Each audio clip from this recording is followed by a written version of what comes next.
Good day, good afternoon, good evening, wherever you are.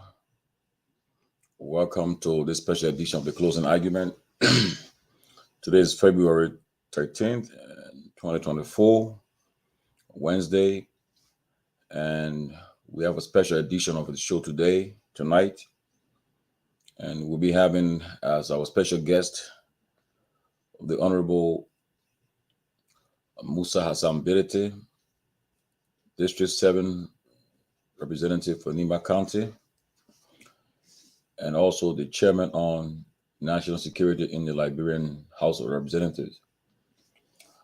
So he'll be coming in the next 20 minutes, but we'll just get the show going and to get it going right now.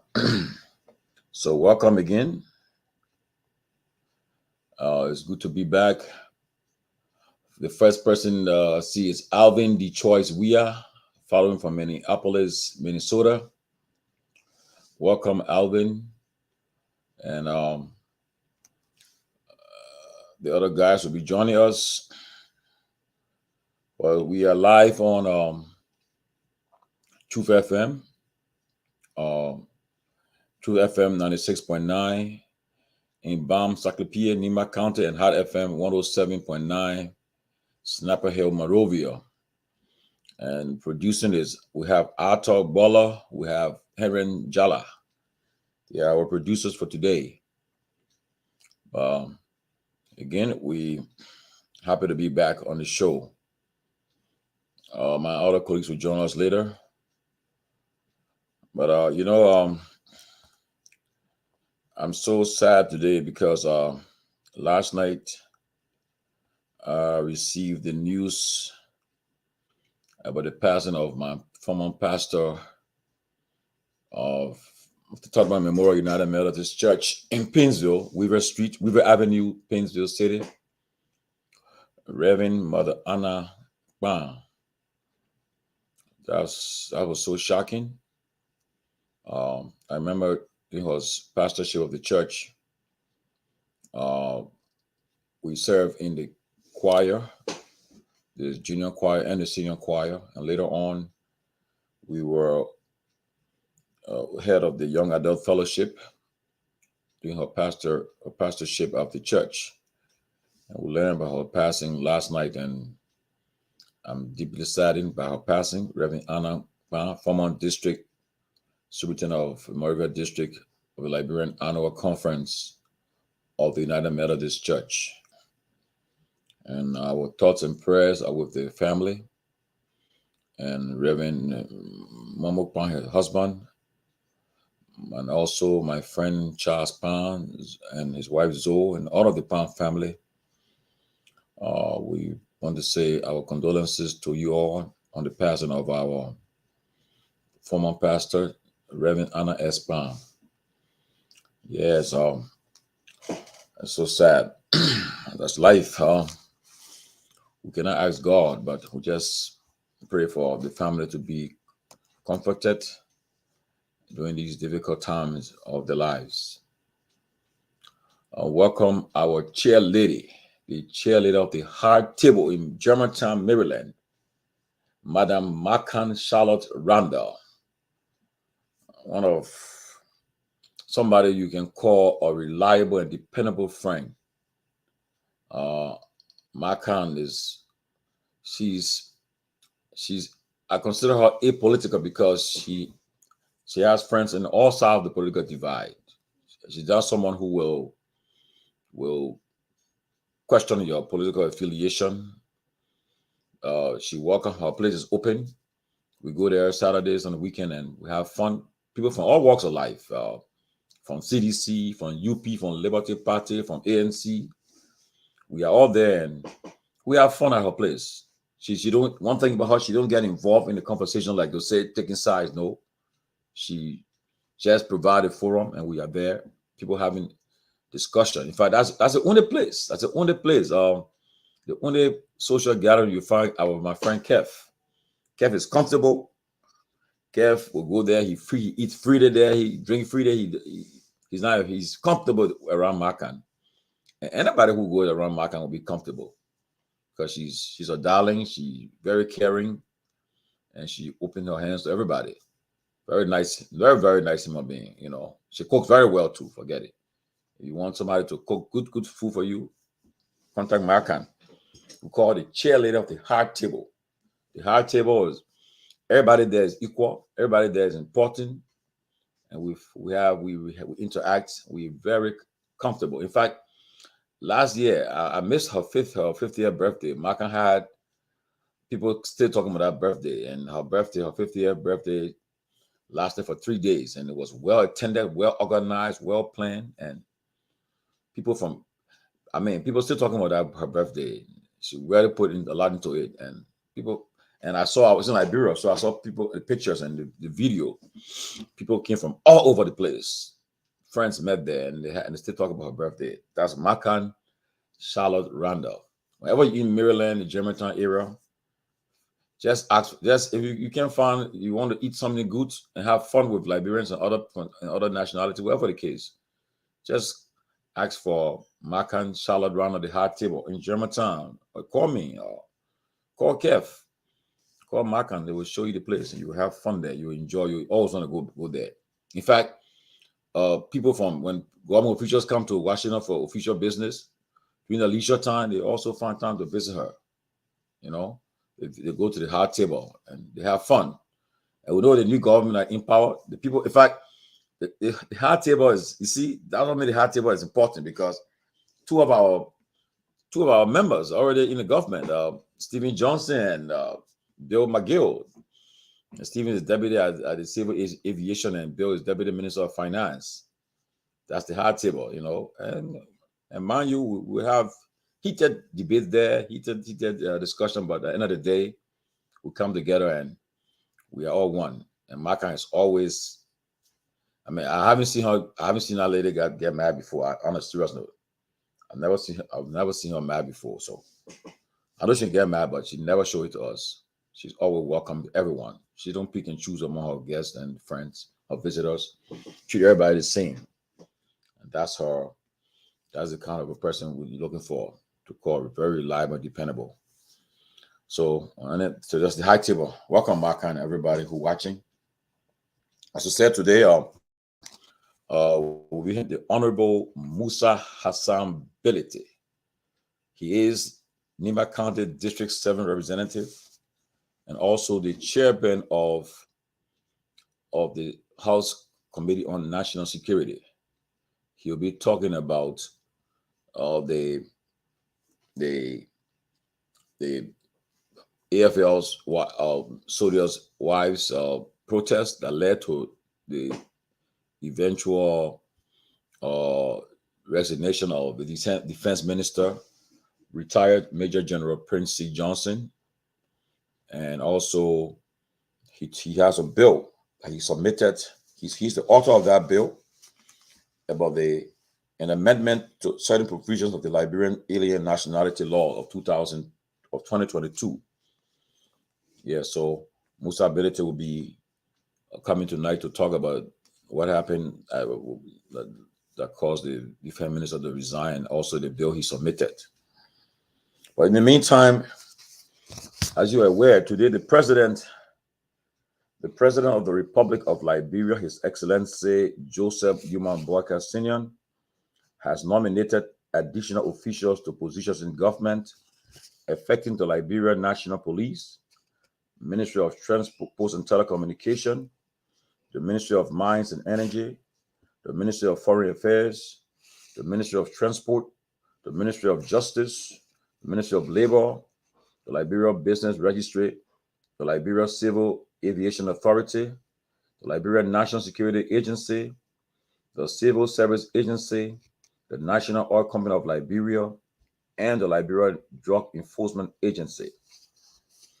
Those nominated are Mr. William K. Moba, Deputy Inspector General for Administration, Liberia National Police, Attorney J. Nelson Freeman, Deputy Inspector General for Operations, Liberia National Police, Mr. Simeon Frank, Deputy Inspector General for Crime, Crime Services, Liberia National Police. Ms. Sadatu L.M. Reeves, Deputy Inspector General for Training and Manpower Development, Liberia National Police. Councillor Oswald Twe, Minister of Justice and Attorney General of Liberia, Minister of Justice. Mr. Wilmot Pay, Ministry of Lands, Mines, and Energy. Mr. Augustine S. Kape, Deputy Minister for Ministry of Post and Telecommunication. Ms. Charlene Taylor, Assistant Minister for Afro-Asian Affairs, Ministry of Foreign Affairs. Mr. Rudolph B. Natt, Deputy Minister for Roads and Rails, Ministry of Transport. Ms. Patience B. Randall, Registrar General, Liberia Business Registry. Mr. Julius D. Dennis, Director General, Liberia Civil Aviation Authority. Mr. Patrick Doe, Deputy Director for Administration, National Security Agency. Darlington A.P. Smith, Deputy Director General for Human Resources Management, Civil Service Agency. Mr. M. Boyka Jaliba, Vice President for Administration, National Oil Company of Liberia, NOCAR. Mr. Al Hassan Fadika, Deputy Director for Operations, Liberia Drug Enforcement Agency. Furthermore, President Boyka has nominated Councillor Kopo Kroh as Minister of Labor. Those nominations were applicable as subject to confirmation by the Liberian Senate. Yeah, that's the list of the appointees there. Another development, the President of the Republic, His Excellency Joseph Newman Boyka Sr., left the country today, Tuesday, February 13, for a two-day work visit to the Republic of Ghana. While in Ghana, President Boyka will meet and hold consultations with his brother and friend, Ghanaian leader, His Excellency Nana Akufo-Addo, on matters of mutual interest to both countries and issues obtaining in the sub-region. In his letter to the legislature regarding his departure from the country, the president informed them that the Minister of State for Presidential Affairs, Honorable Sylvester N. Grisby, will chair the cabinet in close consultation with the vice president at his excellence, and he will remain in contact through phone. Well, that's it there. The president made some appointments today. Most of the appointments he made today are people that we're aware of. But I'm getting an important call, so hold on a minute. I'll be right back, please.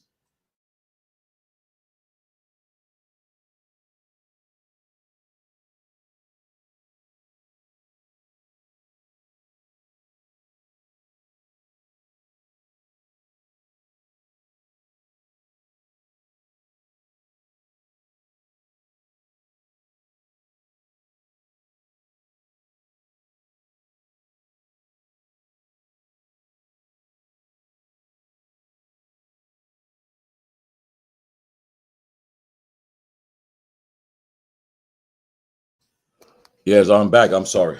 So that's as I was just telling you about the appointment the president made, and he's also all of the country too. But before I go further to this appointment list, let me welcome some of our viewers. I see we have Alvin DeChoice Weah from Minneapolis, Minnesota. Markan Charlotte Randa, our CEO of the Hard Table in Germantown, Maryland. Also, Nora Hooks from Iowa. I get plenty of money, I get a nurse. I get plenty of money. Nora money long. Future Liberia. Alio Kamara, Musa Vadwana. Nora, I will cash app. Yeah, Nora, I'll show you a contribute to that cash app to keep the program going. We have Nuli Kiki Nawo, watching from ELWA. John Saki Kone from Atlantic City, New Jersey. Credible Sharif, he's driving. Credible TikTok, though. Oh, you look on the road. We got Pa Louis only boy child following the guy. How can I need Pa Louis Unebocha. Also, my friend and brother from Delaware, W. Alvin Jones. Welcome, brother. That's a decorated United States former military personnel, served in Iraq, Afghanistan, and other places around the world. So we want to pay thanks to homage to these guys for the service to this country and making us enjoy this peace we enjoy in this great country. Yeah, but looking at the appointments, like most of the people that appointed today, I know most. I mean, I know most of them personally too. Like the Deputy Inspector General for Police, Mr. William K. Morba. He during the early administration, he was here. He came to the FBI Academy. He came to the FBI Academy. He was a graduate of the FBI Academy in the U.S. Mr. Simeon Frank, the Deputy Inspector for Crime Services. In fact, he's the men's president of my church. Right now, he's the men's president of my church. And he's another FBI Academy graduate. Sadatu Alama Reeves, she's a former Deputy Inspector for Administration. Now she's going to the training academy, the police training academy. Yeah, she'll be at the academy now as the commandant of the Liberian National Police Training Academy. Wilmer Pay, he's the former chairman of the ruling Unity Party. Wilmer Pay, he's the Minister of Labor of Lands and Mines. Councillor Oswald Twell, very seasoned and respectable Liberian lawyer. Charlene Tiller, she's the daughter of the former President Charles Tiller. She's now the Assistant Minister for Afro-Asian Affairs, Minister of Foreign Affairs. Patience Randall, another great sister. She is the Registrar General of the Liberian Business Registry. And also my boy from Delaware, Patrick Doe. Patrick Doe is the Deputy NSA boss now. He's from here, right by Costa there in Delaware. And Boyga Jaliba, another brilliant young man. He's now the Vice President from Dokar. And also Hassan Fadika, you know him, Hassan Fadika in Minnesota. He's now from Minnesota, the Deputy for Operations, Liberian Drug Enforcement Agency. And President Boyka, he took Kopo Kra, who he nominated earlier as Justice Minister. He sent him to Ministry of Labor now. And so he brought in Councillor Oswald Tware as the Minister of Justice. Yeah, so these are the appointments that was made today. Great guys, great Liberians. We all we can say is congratulations, best wishes. Go and serve our country well and make this generation proud. Let me welcome John Saki Kone from Atlantic City, New Jersey. Credible Sharif, Pa Unebocha, W. Alvin Jones, my senior brother, and the great Toyiwa Harris, T. Fong. He said, congratulations to our boy P. Diddy. That's T. Fong, Toyiwa Harris. Yeah, very, very, very great big brother. Somebody who you can follow his footsteps. Very, very nice gentleman too. Toyiwa Harris there in New Jersey. Jonathan B. Williams, watching from Benghazi, Libya. Wow. Nora, she's out bursting her name. And Harris Tucker. Also, Thomas Beer from Belgium. Wow. Nuli Nikki Nawo. Hey, man, the president didn't leave the country secretly, man. Stop it. The president, they announced it on the Executive Mansion website, so it's not secret. But we hope to have a good show today. Eugenia W. She said, thanks, Orita Zina, for sharing. Jamal Horace. And we look forward to having a good show. We expect Mr. Bidity to be on the show anytime from now. And we'll get this program going. The other guys will join us. We look forward to to having a great show tonight.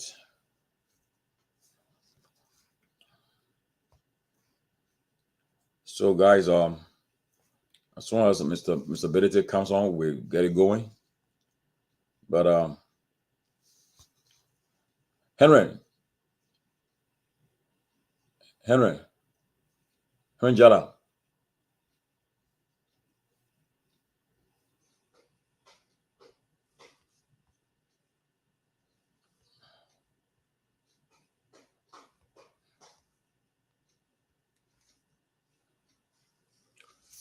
Yeah, and here's it. The executive mansion. You see, here's the press release. The President of the Republic, His Excellency Joseph Newman Boakai, left the country today, Tuesday, February 13th, for a 2-day working visit to the Republic of Ghana. While in Ghana, the President will meet and hold consultations with his brother and friend, Ghanaian leader, His Excellency Nana Akufo-Addo, on matters of mutual interest to both countries and issues obtaining in the sub-region. In his letter to the legislature regarding his departure from the country, the president informed them that the Minister of State for Presidential Affairs, Honorable Sylvester M. Grisby, will chair the cabinet in close consultation with the vice president, as His Excellency remains in communication via phone. So yes. So the president informed the legislature that he was leaving for Ghana on a working visit, and he's in Ghana right now. I'm told that he flew on a commercial flight, and he took less than delegation was very small delegation he took with him. So let's see what happened after this visit. It says in the interest of mutual interest of the two countries and issues in the sub-region. Wish the president well on his trip and look forward to hearing positive news from that trip. So that's it. So Henry, while waiting for the guest, take 5 calls. Let me hear what people are saying. What on people's mind. Ask them what on their mind. Take 5 calls. What's on their mind? Want to call 777-017-635, talking about the newly appointments done about the president and some of these branding issues. So that get your interaction on 777-017-635. You can place in your number, you can place in your call, and then I get a feedback from you. 777-017-635. That's the number to call. To the first caller. Oh no. This caller went off. 777-017-635. That's the number to call. And then you're going to be live on the closing argument. 777-017-635. That's the number to call. To this caller. Hello? Yeah, hello. How are you? I'm fine. Your name from where you join us? Jeremiah Benson calling for Lower Maggie. Tomalin, are you getting him? Yeah. Go ahead. Yeah, I'm hearing him loud. Jeremiah Benson calling for Lower Maggie. Okay, Jeremiah, go ahead. Yeah, I just want to tell my president he's joining for his trip. I wish you to come back here and do what he promised the Liberian people. That's all we are looking up to him. Okay, I wish you the president well to come back and to do what he promised the people. Yeah. Thank you. 777-017-635. You can place in your call to that number, and you're going to be live on the closing argument. To this caller. Hello. Can you lower the volume of your monitor? Hello. How are you? Your name from where you join us? From where? Todi. Oh, from Todi District. Yes. Okay, go ahead. The past president was leaving yesterday to home. Let me say the president. The past president left the country too. The vice president leaving to go and represent the president. Is that what you're saying? Yeah, that was Yeah, yesterday on news. You do the president I follow too. Okay. Oh. This country. 7017635. You can place in your call to that number. I hear from you. If I'm president going to go and represent the president, while this time we also having our president come. So this caller, hello, how are you? I'm good. Your name from where you join us, sir? My name is Thomas Bowman. I join you from Kirisburg. Okay, Thomas, go ahead. I would like to say thanks to the Spoon family and also to tell the president of Liberia. Hello, there's not Spoon. This is Truth FM, one of 8 radio programs, The Closing Argument. True FM? Yes. Okay. To the True FM family, I get all the station I thought that was issue on more. But anyway, first of all, I will commend the president of Liberia, and they keep doing the right thing. What happened yesterday, I know it was advanced for him, and then the defense minister was able to resign so that the Liberian can be in peace. So I just called to tell you thank you.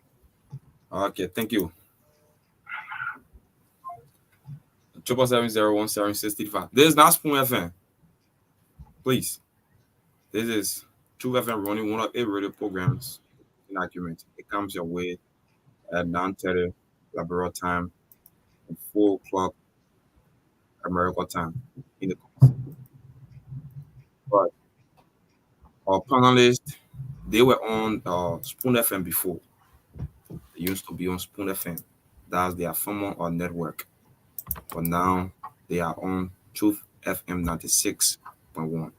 Today's caller. Hello. Hello? How are you? I'm fine.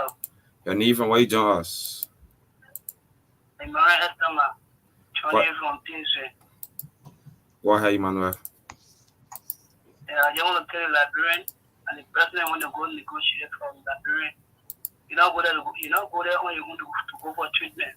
So I will take hard with 2 every people and also our president, Safe Joining Trip.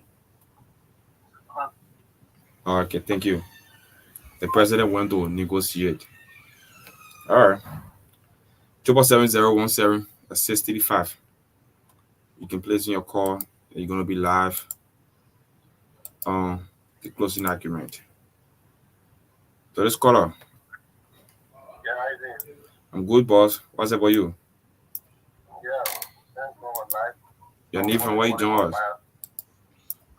Yeah, John Boy calling on fire. That's Firestone. Yeah, And which part of Firestone are you calling from?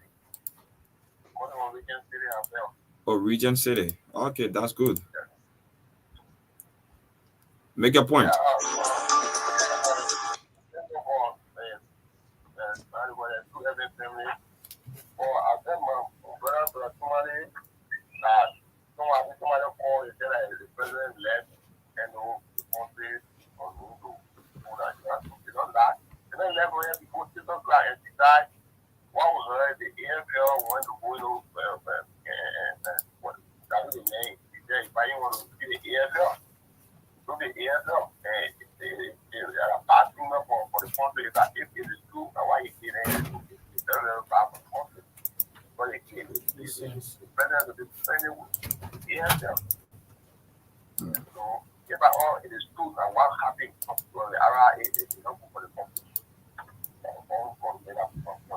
Okay, thank you. Thank you, sir.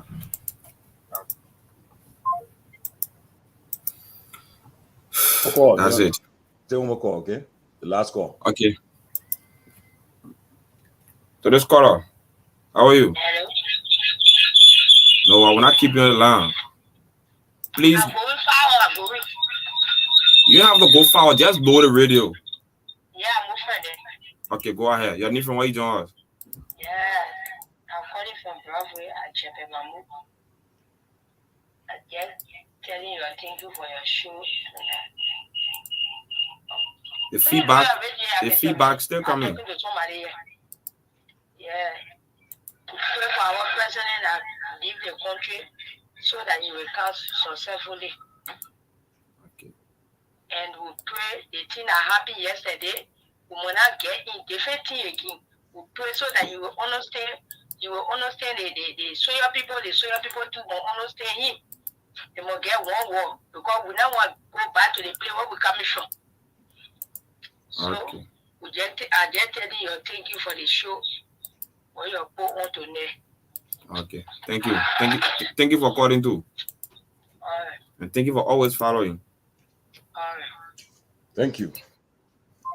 Somebody there? Yes. Somebody in the line? Yeah. Okay, answer that person quickly. How are you? Yeah, good evening. How are you, sir? Yeah, this is Romeo Kono calling from Matadi. Matadi. Yeah. Go ahead, Romeo. Yeah, I just want to tell the true LFM to thank you for the show. But my concern is the horse is the problem in our country, the horse of Senate. The horse of Senate is the problem. What are you saying? Yeah, the horse of Senate is the problem in this country. They forget to know that they have the power over the president. If even the president appoints somebody, nominate somebody, they have the power. Once the Latin people are not satisfied with the people, you have to listen to the Latin people and Latin people you're working for. What happened yesterday in the country, it was not fair. If at all, Quincy Johnson announced that this country was being killed. So the horse is creating problem in this country. The horse, I say the horse is the problem in this country. Thank you. Thank you, sir. All right. Let's turn back to the panelist. Yes, that's it. Thank you, Henry. Mr. Peabody, Dr. Peabody, welcome, man. Welcome to the closing argument. And good to see you. News for today: the appointments of more officials in government, and also the president's trip to Ghana. And then our guests we're expecting any time to join us now. You want to weigh in? Well, I think the president have the obligation to appoint and fire. There's a new government, and he's still trying to bring in folks into his government. So I think it was important, But I think the appointment today, there were some great names. There are some real great names that he appointed, and I think most of them are really. I'm gonna say they are qualified. Some great appointment. We saw name like Simeon Freeman, who was trained in DC, by the FBI. Freeman is a very good, clean officer, well trained, and I think he would bring some dignity and pride to the police department. I think it was a very, very good choice for the appointment of Simeon Freeman. We also saw the appointment of Patrick Dole. I think Patrick is as well qualified, very, very decent young man, educated. He graduated from Wilmington University. He has a master's degree in management, and I believe Patrick will bring some. I mean, it's not his first time working in that era. He worked at the Ministry of Defense before, and he's coming back.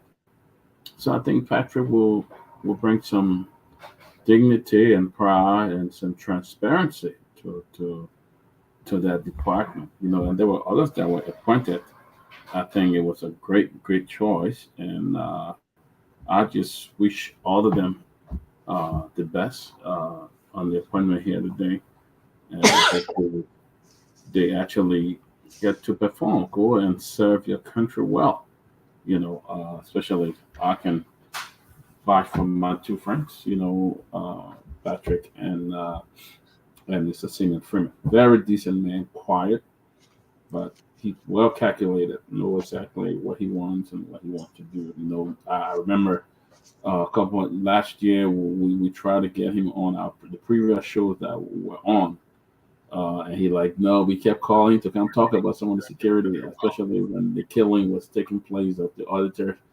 We met him and we tried to bring him in. He was just cool and calm, but I think the president made the right decision today to appoint Seymour Freeman to that post, and also Patrick. Patrick had been involved with the party for a long time. He has been working in the back, and Patrick will do a great job. Also, we saw Wilma Pay going to Ministry of Lands and Mine. I think Wilma is a hardworking guy.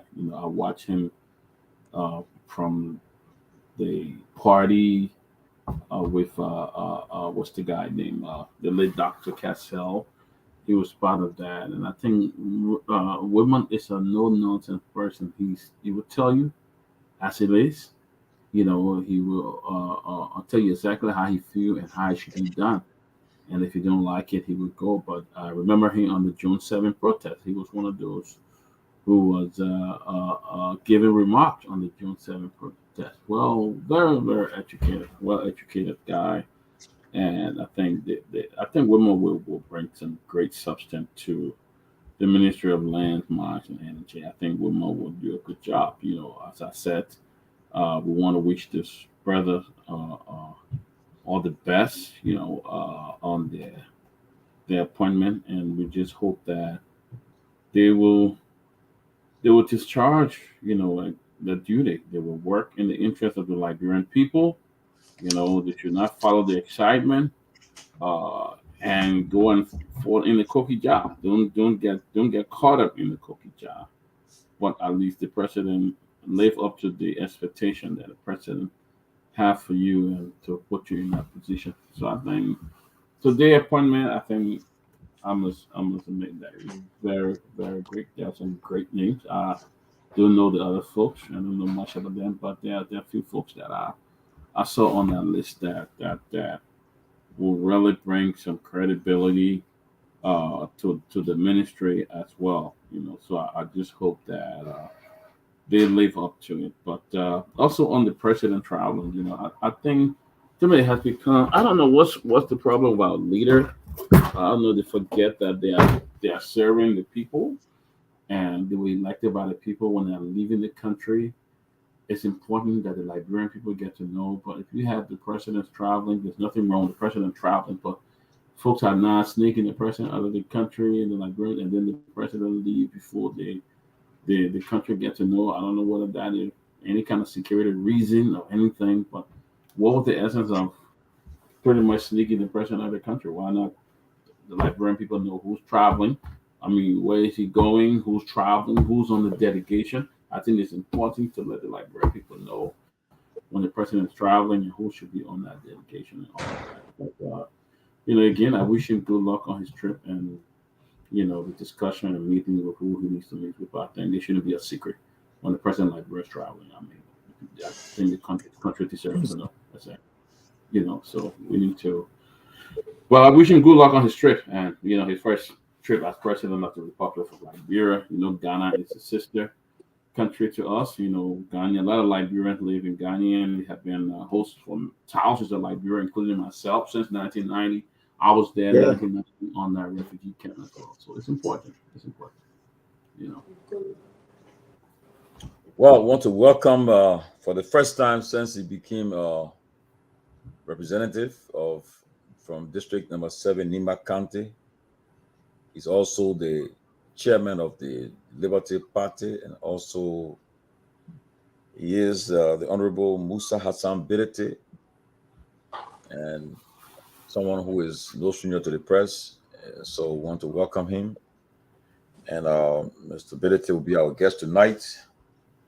And we said Representative Bay looking relaxed. The representative is looking relaxed. I've been watching him in the house on the hot floor since he got, man. The guy's relaxed, man, and having a voice like honorability in the house, you can rest assured that you'll get real representation. It's not someone that you're not one of those you say, "Oh, just mayor lawmaker." No, He's there. I mean, we know him. Peabody, tell me what you know about Mr. Ability, man. Tell me what you know about this guy. Look, Mr. Ability is it's not only a firm and strong businessman. He's a man who will say it as he mean it, who's a go-getter, a man who worked for his people. If you go to Nima prior to even becoming representative, he worked so hard in his town. I mean, he built roads, he built bridges. He's a humanitarian. The Musa Ability Foundation. He's a humanitarian, and you name it. And we saw it today.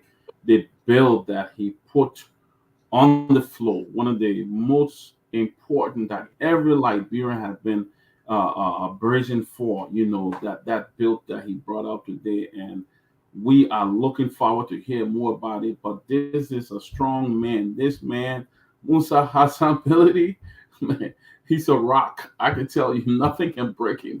That's the man I'm talking about. I don't care what you see up on him. I don't care what you do to him. He will bounce right back, and you're gonna be stronger than what he is. So we'd like to welcome Jim Ability.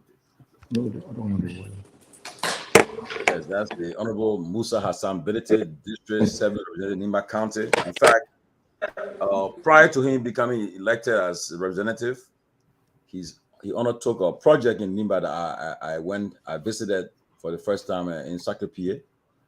Where there's a bridge he's building. He's constructing bridge.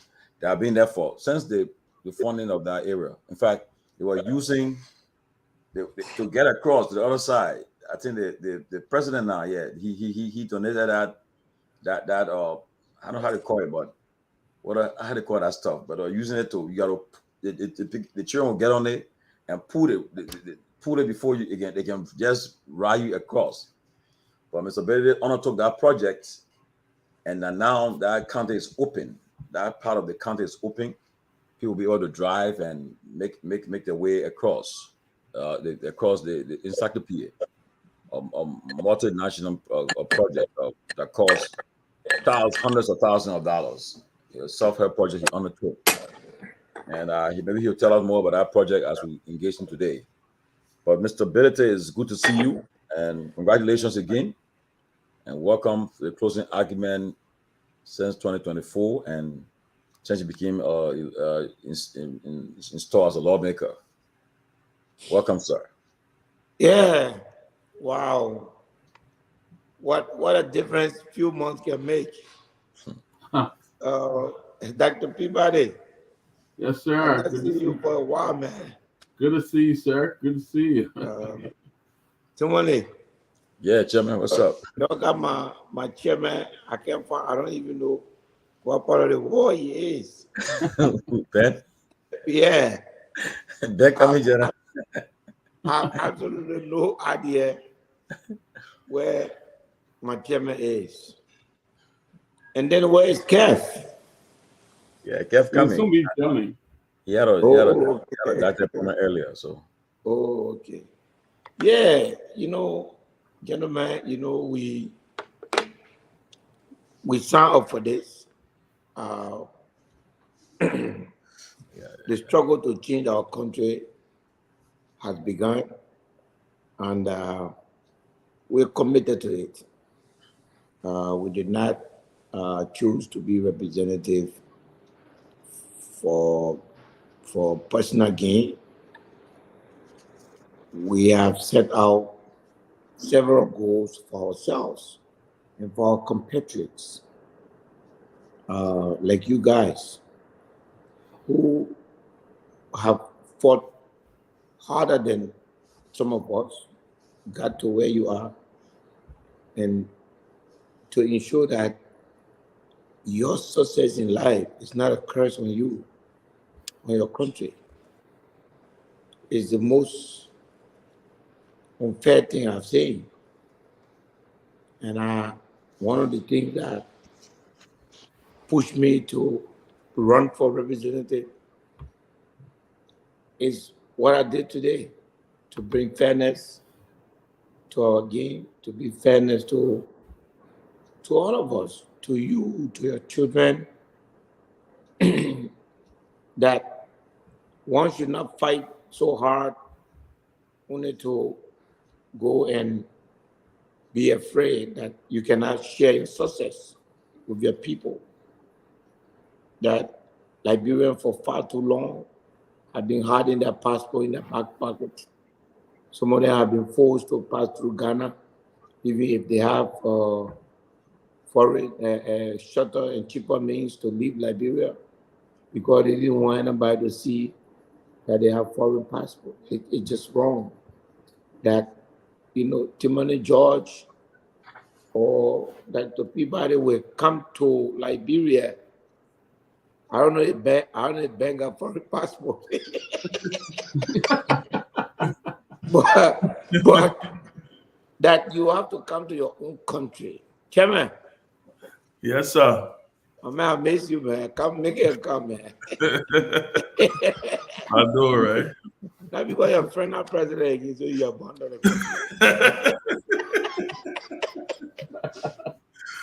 I know, man. I know. Your uncle that president, my man. My uncle that president, I know. Yeah. Yeah. So, I'm very excited, tonight. The goal is to proffer at least 5 bills this year, very important bills, bills that try to stabilize our country. But personally for me, this bill was very important.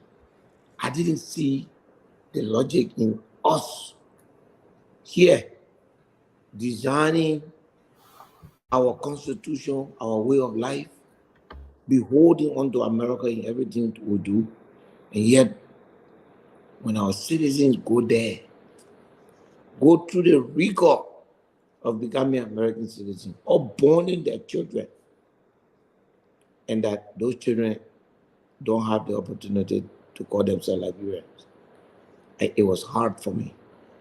So today, honestly, guys, if for any reason I was to even leave the scene at this moment, I feel fulfilled, because this was one thing that I felt that it was just so unfair. So the bill is very comprehensive.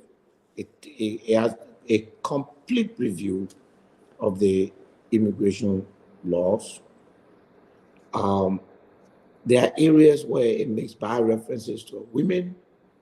There are areas where we still call ourselves Negroes instead of calling ourselves people of African descent. So we delve into the law, and we made it also good for foreigners. We made it good for foreigners to be able to live in Liberia. Do you know, since 1847, no foreigner can live in Liberia for more than 1 year? It's unbelievable. We changed that. It's also interesting for you to know that Liberia had no restriction on who comes in Liberia to work. Even unskilled labor were allowed. But this bill stops that. All unskilled labor will be, any foreigner who comes to Liberia to work, if you are not skilled, you cannot work here. Same as skilled, you cannot. Those work now will be left with Liberians to do. So it's a comprehensive bill, very long, 58 pages. We've been working on it for the last almost 8 weeks. Very, very, difficult work. I know I will give appropriate credit, but my partner on this bill is Madam Wade Powell. She's the brain behind this bill. She's worked with me from the first page to the 58th page. She's had sleepless nights. We worked hard at it, consulted, and here we are today. very pleased at the reception from the members of the 55th legislature, especially the House of Representatives. It was welcoming. It was very nicely received. It's going into committee room. We will work very hard to get this bill out, within the next 3 to 4 weeks, and put it back on the floor for a debate and a vote. And, we'll move ahead. So Chairman, Honorable Ability. So, what's the title of this bill? It's an amendment. So, what's the title of this bill? No, normally when you're amending the bill, you just refer to that as an amendment to the bill. So you don't change the bill name. So it's still the immigration, alien and immigration and nationality laws of Liberia. What we did is that we are amending the entire bill. The entire bill. So, yes, I think I sent the cover to you today. Yeah. So it's our immigration law, the manner in which the references to women, the way in which we have deviated from the original vision of Liberia. If you look at the first constitution, I don't know if anyone of you had access to it. The first constitution of Liberia recognized the pioneers who came here. It recognizes their citizenship in America. How did we, gravitate from that?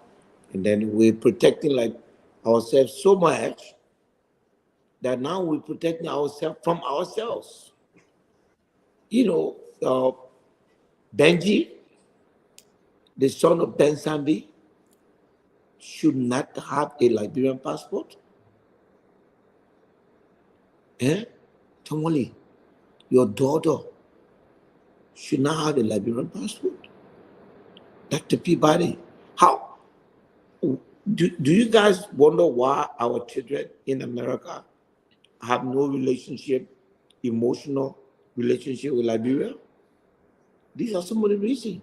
When we claim that, let's go to Liberia, you tell the child, let's go, you go see Liberia for once. But the child sees you trying to get visa for him or her, it's like, is this my country? They know. So we're going to end that. We're going to make Liberia free. If Ben Sanvee want to have an American passport, Tomalin George want to have an American. If you want to be representative, you want to be senator, you want to be president, nothing should stop them.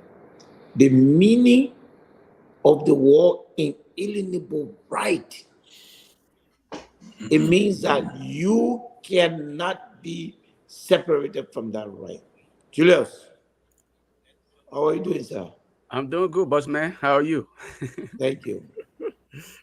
So it basically says that it is your inalienable right. How do we make laws? Not even constitution. How do we make law to separate us from our inalienable right? So this bill tried to correct 100-year-old injustice. Liberians will be free to show the American passport, the European passport, as they come in their own country, and they will put it side by side with Liberian passport without any question. You don't have to go to any court to renounce or denounce your success, to be as difficult as it is to get citizenship for other countries. How do you justify trying to hide that from your country?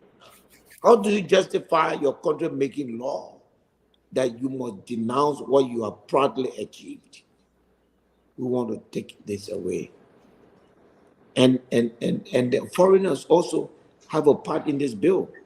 In this bill, hey Duke, what's up? Now you, sir. I'm okay. Foreigners never ever had a chance to be to live in this country for over a year. This bill allows people who come to do business, people who want to migrate to Liberia, to do so for 10 years. No problem. This bill also allows for visa on arrival for everyone who comes in the country. It allows electronic visa. It makes it brings, it makes coming to Liberia seamless. It doesn't make coming to Liberia, where am I going? What kind of country is this? Are these people part of the world? It brings us on par to the rest of the world. So, guys, I want you to take time. It's in the review process now. It's going to the legislature. So if you read it, you have issues with some of it, this is your time now. You can look at it, and they will be incorporated into the final draft. We will obviously take a road trip to the United States to promote this bill, to ask every Liberian out there.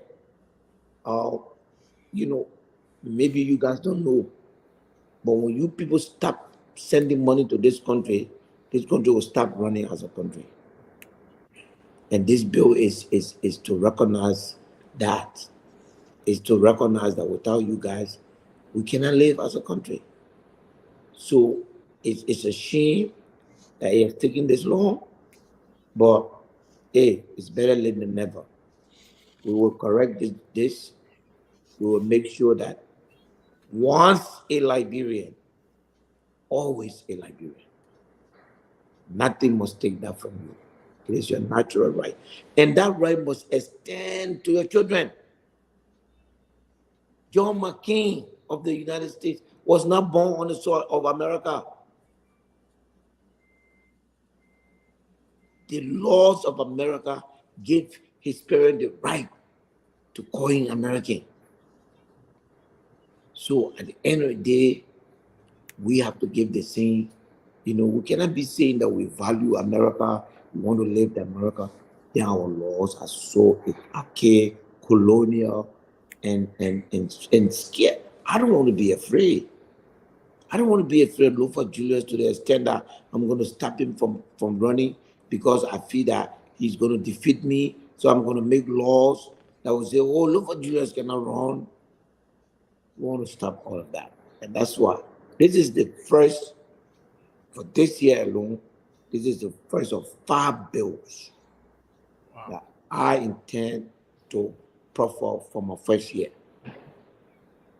Look, gentlemen, do you know that the Constitution of the Republic of Liberia required the legislature, upon the passing into law of that Constitution, do you know that the Constitution of Liberia requires the legislature to establish a claims court where Liberians, a court where Liberians can petition their government and take action against their government? We don't have a claim court.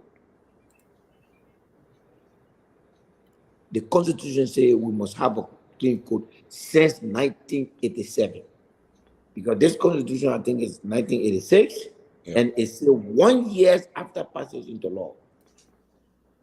The legislature must formulate a claims court. As I speak to you right now, I have some lawyers, including Councillor Nyenwolo, working with me to, finalize the bill calling for the establishment of the claims court. The second bill, the third bill, is the impeachment proceeding. There's no law in Liberia. The Constitution says that 1 year after the coming into effect of the Constitution, the legislature shall establish the measure, the procedure in which anyone can be impeached. Nothing. But it's easier to go and remove a justice without those things. So we're gonna look, guys. We want to put Liberia to the point where we cannot depend on the president to run Liberia. We cannot depend on the president to run Liberia. If president could run country, Donald Trump would have run America down. He did not succeed because America had a system to protect itself. So today is the beginning of series of action.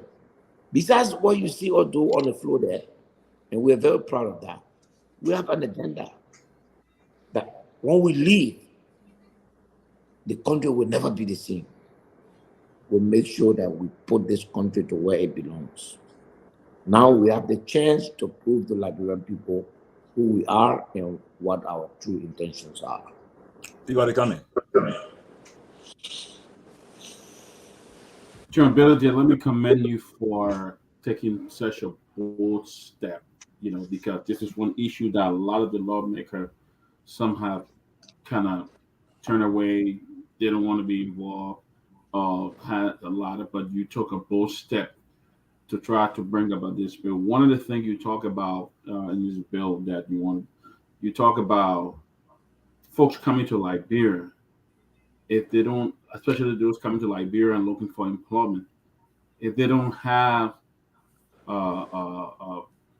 prerequisite skills, certain skills that are required that no Liberian have, they will not be allowed to work. That's a great step because we see in the country there are a lot of folks that are there, foreigners that are doing jobs that Liberian could do. You go to some of the hotels like Royal Hotel Boulevard.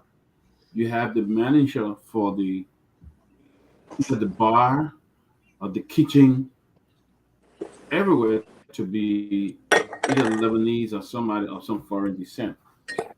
How do you plan to go about engaging these folks when the bill is passed? How do you plan to do it? Look,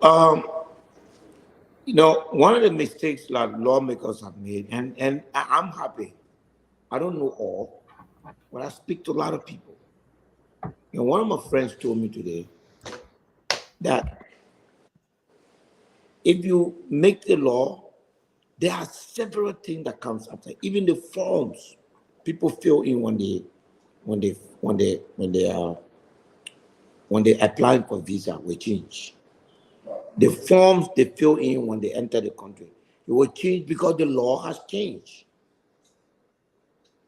And also, do you know that until today, the immigration and alien law in Liberia permitted people to say, I'm coming to Liberia to work even though I don't have a skill? It permitted all categories of workers to enter our country. This bill stops that. It makes it easier for the law to say this person is not supposed to be here working. But it also allows for people who bring their own money, establish their businesses, to come and live in the country, apply for residency, and all of the procedures are there and can live and reside in Liberia for at least 10 years. Do you know that every foreigner in the Republic of Liberia has to only be in this country for 1 year? Then we can ask we keep asking ourselves questions. Why foreigners don't invest in our country? Why foreigners don't build? Why foreigners don't do this? Every Lebanese man, every Indian man in Liberia has to renew their residency every year. That's colonial. This law says if you want, you can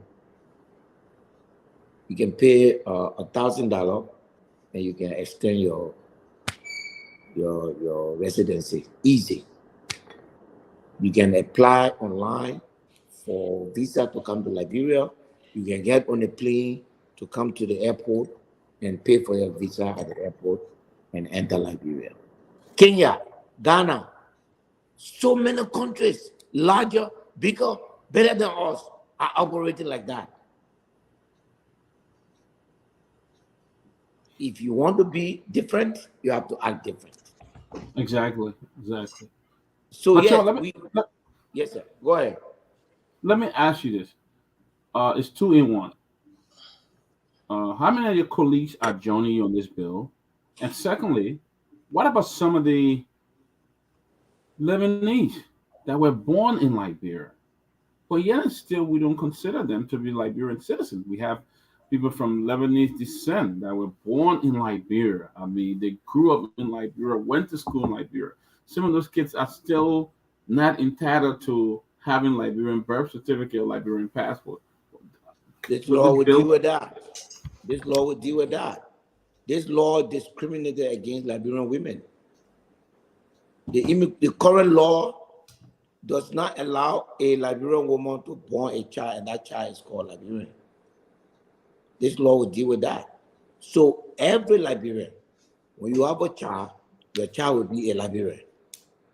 There's nothing in the law now that is going to say when you become 21, you must go declare.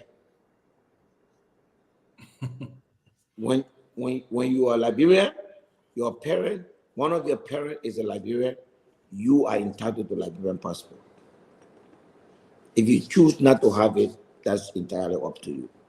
But there will be no law on the book that will prevent you from taking that. You see, we have to protect ourselves. We have to make Liberia, people laugh at us. We don't know. Some of the reason why you are easily recognizable is because of the rules and regulations you carry on in your country. We expect our citizens to be treated properly, but yet we're so xenophobic. We're so xenophobic that now we're even practicing xenophobia against ourselves. So we need to deal with that. Chairman Ben. Thank you. Chairman, it's good to see you. Thank you.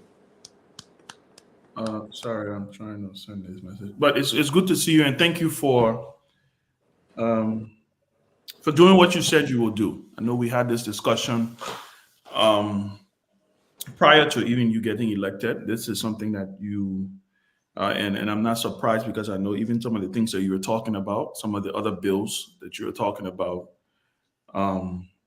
You were very you remain steadfast in your thought process on wanting to bring about fundamental change. And I know one of the things that we used to talk about, you always used to say you were not really overly concerned about the flashing lights at this moment. You were concerned about the structural issues that have been pulling the country.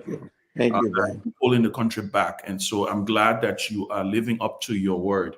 And I think the people of District Number 7, we owe the people of District Number 7 some gratitude for electing you to this position. But let me say this. I agree with you on something. My question has to do with the issue of procedure, just for education purposes.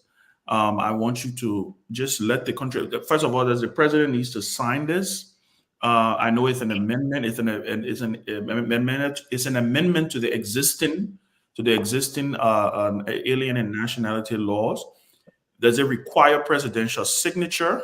Again, I mean, I know the answer, but again, like I said, for the education of our people, what is this process? It's now in committee room. It's going to be deliberated in committee room, addition, subtraction, like you're asking for inputs, right? You get it back on the floor for plenary to vote on it. Does it have to go to the Senate? Does it have to go to the president's desk? If it goes to the president, if it's going to go through this process, do you have the support that you're going to need to be able to get it through the Senate and onward? Do you have any commitment from the president if he's going to sign this? Ben, I'm just the driver, but this vehicle belongs to all of us. Okay. The bill today, and I was very excited because there were some technical issues. I'm a new lawmaker, so we should have, lay out, or we should have done certain things. But guess what, Ben? Because of the respect that we have earned from our colleagues in the House, they gave me 2 dispensations today, just on today. Number one, they said, we were, in fact, 2 lawmakers walked to me and say, Chairman, everybody what I can call me Chairman on National Security. So everybody can call me Chairman. So they So say, Chairman. you chairman, huh? What is Yeah. Chairman, So, chairman. one lawmaker walked to me and say, Chairman, this bill, there's certain thing that's supposed to be there, it's not there. But it had to oppose you because everybody like you in this building. So I will not oppose you. We'll go in the House, we'll go in the committee room, we'll fix it. And none of the lawmaker got up because the rule is that the entire bill has to be read on the floor. And none lawmaker got up. The chairman always dictatorial and prompt for a motion to waive that section. So it tells you the kind of just on today, I got 11 lawmakers that agreed to sponsor this bill. Just today, I got 0 opposition to the bill. So I am confident that the House will pass this bill.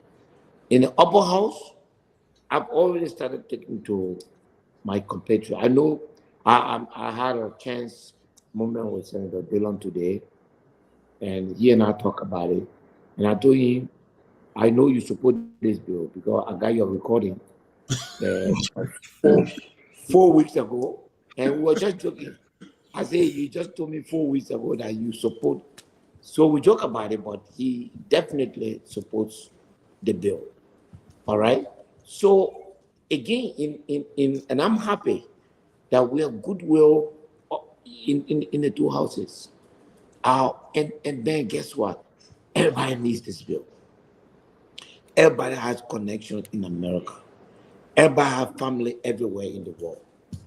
And everybody wants Liberia to be seen in the light of a global country. So yes, when it's passed by the House, it's in committee room now. The good thing also, and I want to thank the speaker for that, one of the committees that is dealing with this bill is my committee also. So they have national security implications. Yeah. Okay. Yes. So we've already started talking today. There is headed by the Committee on the Judiciary. We already started talking today. So there'll be movement as of next week. And then we want to use the next 2-3 weeks to go over this bill, have a retreat on it, the committee to do the nitty-gritty, and also allow you guys to sell the bill, to let Liberians in America read it. Maybe there are things that we've forgotten. Maybe there are some correction that we need. This is the moment for that now. So sometimes when you rush it, you miss something and you never, get to go back on it. So it will go through that. When it comes back to the House, hopefully we'll pass it and then we'll take it to the Senate. But the good news for me is, while it is in the lower house, we have already started speaking to senators for support on this. So I'm very privileged to tell you that I have a personal relationship with at least 16 of the 30 29 senators that are in the building right now. So this bill is going to sail through. And but yes, it will have to go to the Senate, and then once the 2 of them pass it, it goes to the president then to sign. The president has to sign it in a certain period. Again, I'm just coming in this place, so I don't know all of the rules. But he has to sign it in a certain period. If he doesn't sign it and he doesn't send it back, it automatically becomes law. So, but it's a huge movement. I would expect that, we'll make a lot of light out of it. We'll invite some of you guys to come down to participate in the signing ceremony of this bill that for the first time will link you to your country without any prejudice. So yes, and we will come to the United States to try to promote this bill to our Liberians, to call your senator, call your lawmaker, tell them to support this bill. It helps you. It makes it easier for you to come. You don't have to go to Washington or the other place to get visa. You know, just get your Liberian passport and get on the plane. And when you're ready to go to America, you show your American passport. When you come to Liberia, you show your Liberian passport. You are free to move. You want to be representative. You want to be senator. You can be. Can you imagine? Look at the face of this screen right now. Can you imagine if some of you found your way into being representative senators in our country? Liberia cannot lose. Do you know what we are losing by keeping you guys away from our politics? Do you know what we are losing? We're losing brains, we're losing experience, we're losing people who have been trained in the best part of the world. I think that's fair to this country. So it's yes, Ben. So that's the Thank you. process. Yeah. Lofa. Chairman Billy, good to Yes, see sir. you on. Good to see you on here again. I wasn't opportunity to congratulate you, but I'll use this opportunity to congratulate you on your victory. Go and serve your people well. My question with this bill, I want to speak to this particular bill, especially the once a Liberian, always a Liberian bill that we are discussing here. How much work have you done with your constituents? Because and the reason I'm asking this here is simple. Very often, a lot of Liberians, even when Derek DeLong came up, they opposed such great idea to keep our society inclusive. Okay. Some of them oppose it for reason best known to themselves. But I feel like once the people are informed, they will actually buy into the idea. So I want to know how much work have you done as far as being able to explain this to your constituents so that they can see reason to support you and reach out to senators and other people to really buy into this idea. Lofa, thank you for that question. My people were the first people that I set out to inform. Obviously, as a lawmaker, I have to give them my agenda for the year. So I informed them that these are the processes, and I broke it down for them. Because in Nimba County, we have massive, very high population of Liberians in the United States, if not the highest. So therefore, it's easy to resonate in Nimba, to say your sister, your cousin, their children that are in America, this bill will allow them to come freely. If they want to be represented, they can run. If they want to be senator, they can run. Your grandchildren will be entitled to citizenship simply because their parents are Liberian, natural born Liberians. So my people bought it. They're excited. They're happy about it. My agenda, the other bills that I named to you, my people already are aware of my agenda. But I agree with you. It is important that you sell what you want to do to your people first and foremost. Even if there are things that don't concern them a lot, but let them not be surprised. Because somebody from outside can come, or the detractor can come and misinterpret it. So you are right, and thank you for this. So we're on top of. We have a very robust office system. We have a good network. Yeah, this program that you and I are on right now is being broadcast throughout in my district. In Nimba County alone, we have 2 radio stations.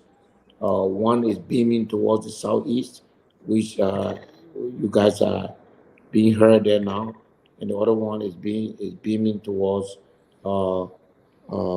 the northern Liberia, towards Guinea and Africa. So, Nima Kante is listening on Truth 96.1.9 and Truth 96.1, and they know that I'm doing this, and they're happy that I'm doing it. Duke?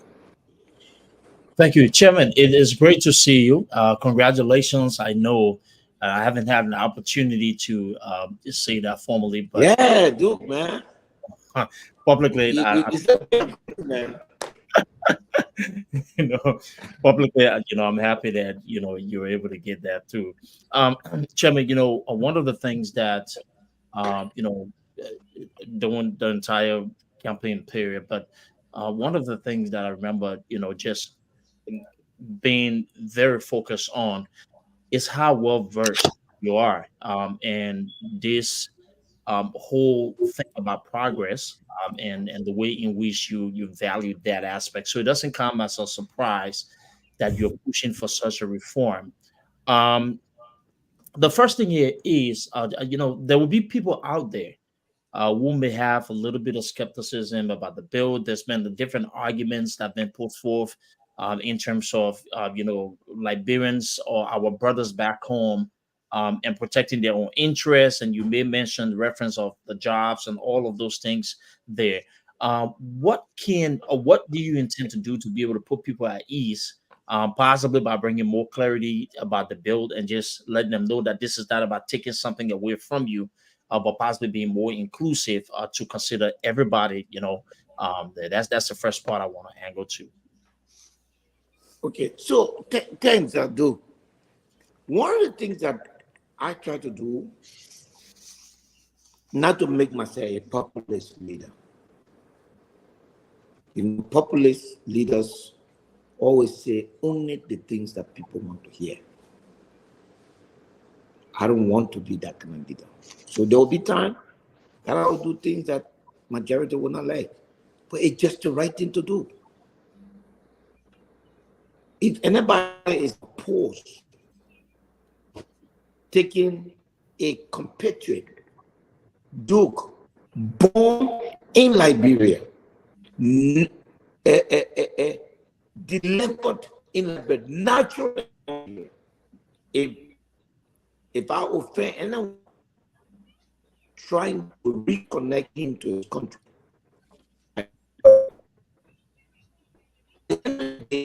as leaders, we have to be careful not to always want people to clap for you. Sometimes the clap can come later. For me, I did not consider whether or not this bill is going to be a popular bill. What I considered was that it is a just bill.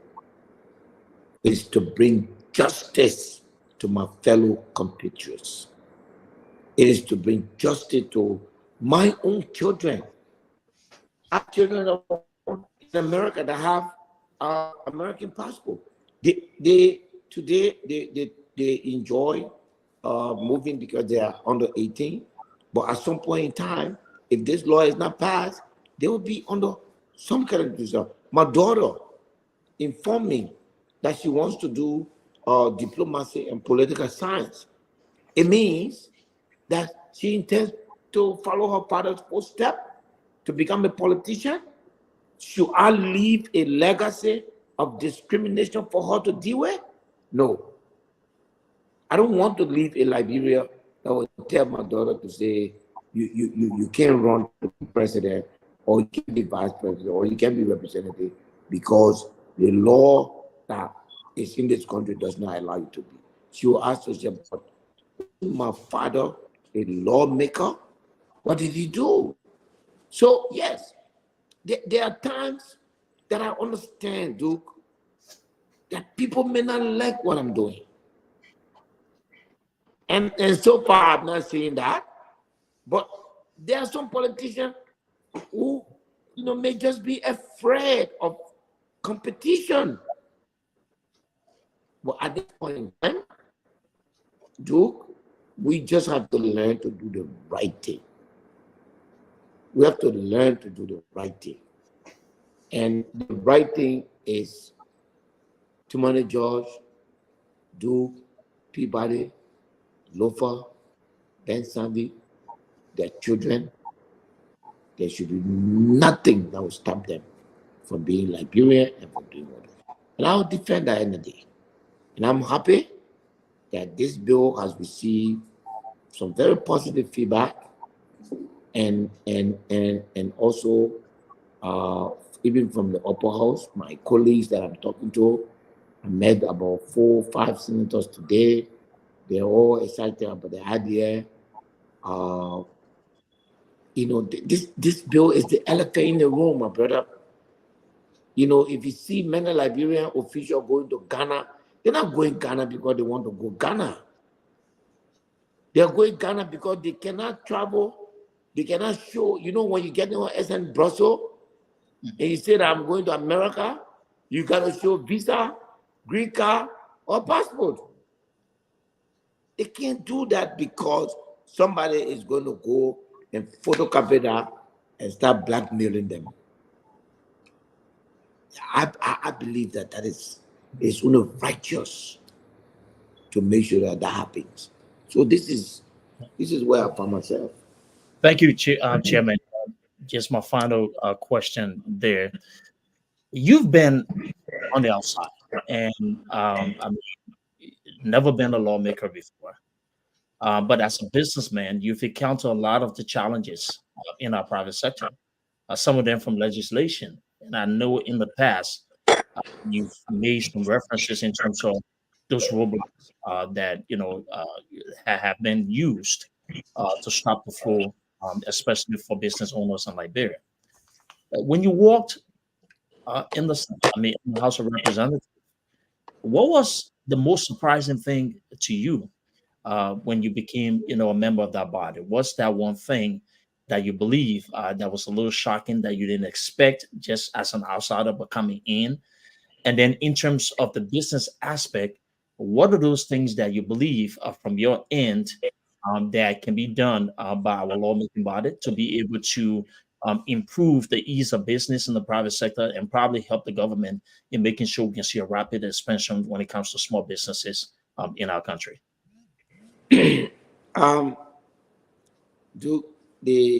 My biggest surprise was that being a businessman, self-sufficient, I had this feeling that I was going to get a little bit resistant from the flow, that I was going to find it difficult to find my feet.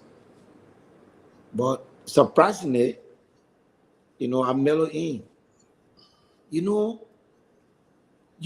One of the biggest mistakes you will make when you enter that building is to think that you're better than anybody. I never feel that way. I'm very proud that most of the young men and women in that building defer to me, but I never make anybody feel that I'm better than them. If you do that, you'll just be shouting whole day, and the people will go on with their business. So for me, I read the body language. I work with people. I made sure that I was very shocked that it was not difficult for me to mellow in. I have to tell you, I got in very easily. People, today, in fact, people are fond of me now. Every committee they want form, people can jokingly say, "You put national security there," because we're building bonds, and I was surprised at that. Also, one of the things that I've observed is that Liberians don't know about parliamentarian, proceeding, but they should take time. If they think that the House of Representatives is noisy, let them go and watch the British Parliament.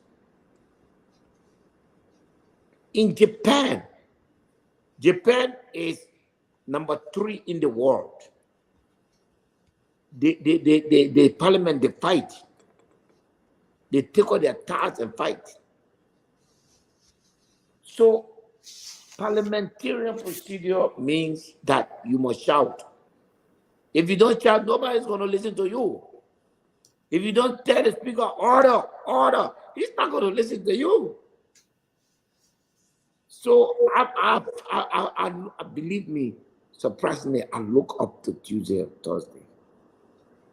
It's fun. We're doing a bit, and the House of Representatives, believe me, very strong. You know, today we send a communication back to the president because it did not come the right way. There was a expenditure bill that came under the signature of the Minister of State. We send it back. We say only the president can write us to say that. Last week, so there is. So I feel good. You know, I feel that, you know, we can stay here and change the country, but never make a mistake to tell Yeke or anybody else in the house or make them feel that you are better than them. That would be the end. You're not going nowhere.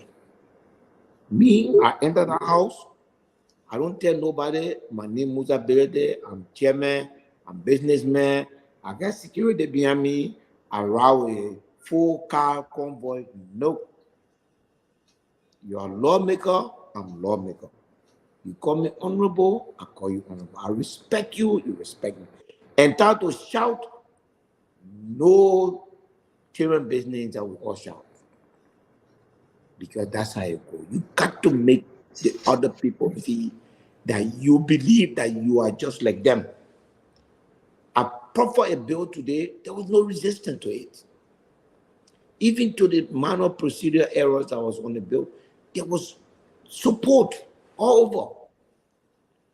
That's because the people have resonated with you. If they don't resonate with you, you ain't going nowhere. For me, that's what I do. So it's a game that you have to master. But I was very surprised that, you know, it was that much easier to immerse myself into the parliament. Thank you. It's good about this bill. Welcome this bill. This bill is long overdue. So we are happy that I'm sure from the viewers' comments it tells you that everyone welcome this bill because it's true that when you get to Robert's fee, they're asking you for your status and all these kinds of stuff. And librarians trying to go home, and most librarians are investing in the country.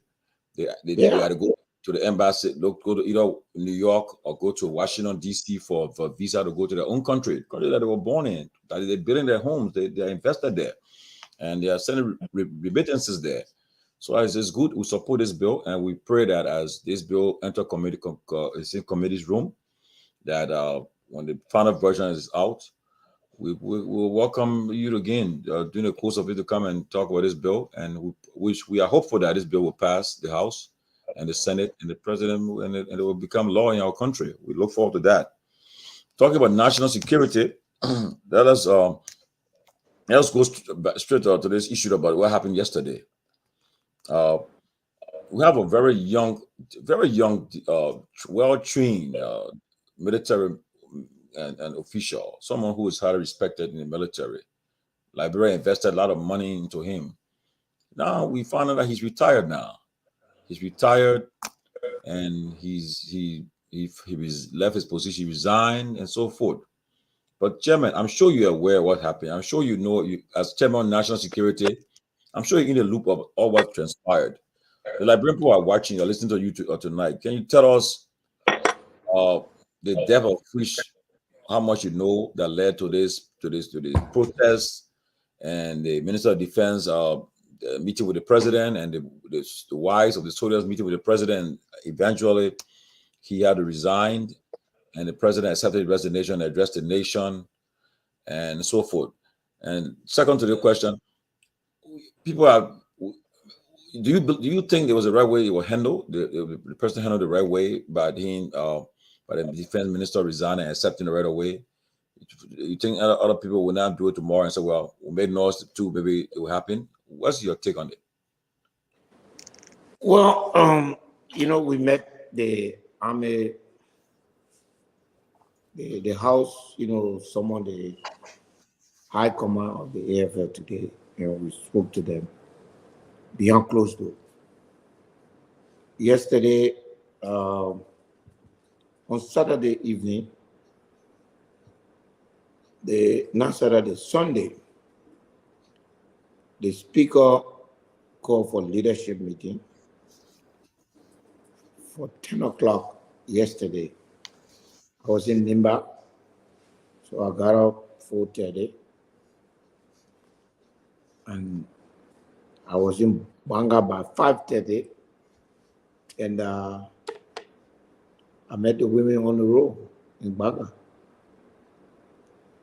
And I went to them, and I told them, I introduced myself to them, and they said, "Oh, no, that you people we complained to, and you didn't listen to our complaint. We're not going to let you pass."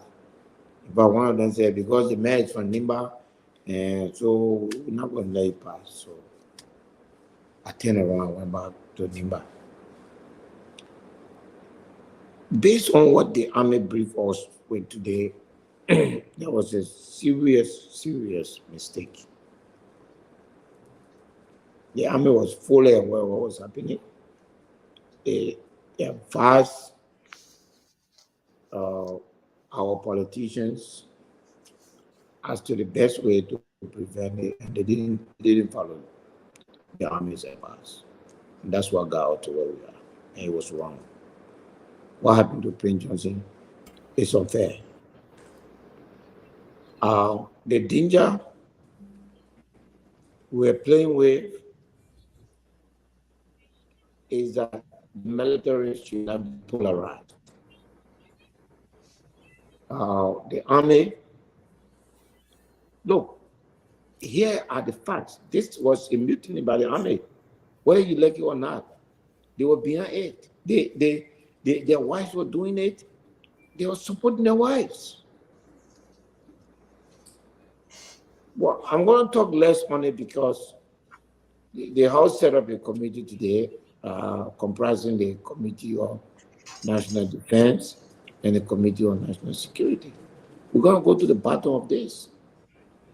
I didn't go to my people, spend 2 years working for my people, begging them to elect me, for somebody, to come and try to, disrespect me. The army, the armed forces of Liberia threatened the Republic of Liberia yesterday. Whether you like it or not, you can say anything you want to say. That's what they did. I'll do so. At the end of the day,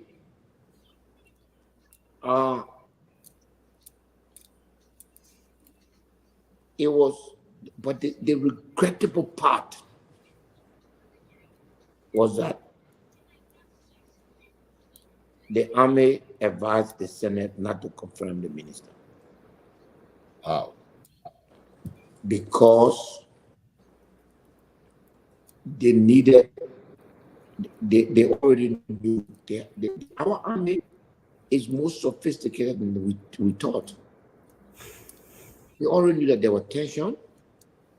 They already knew that there was some internal wrangling.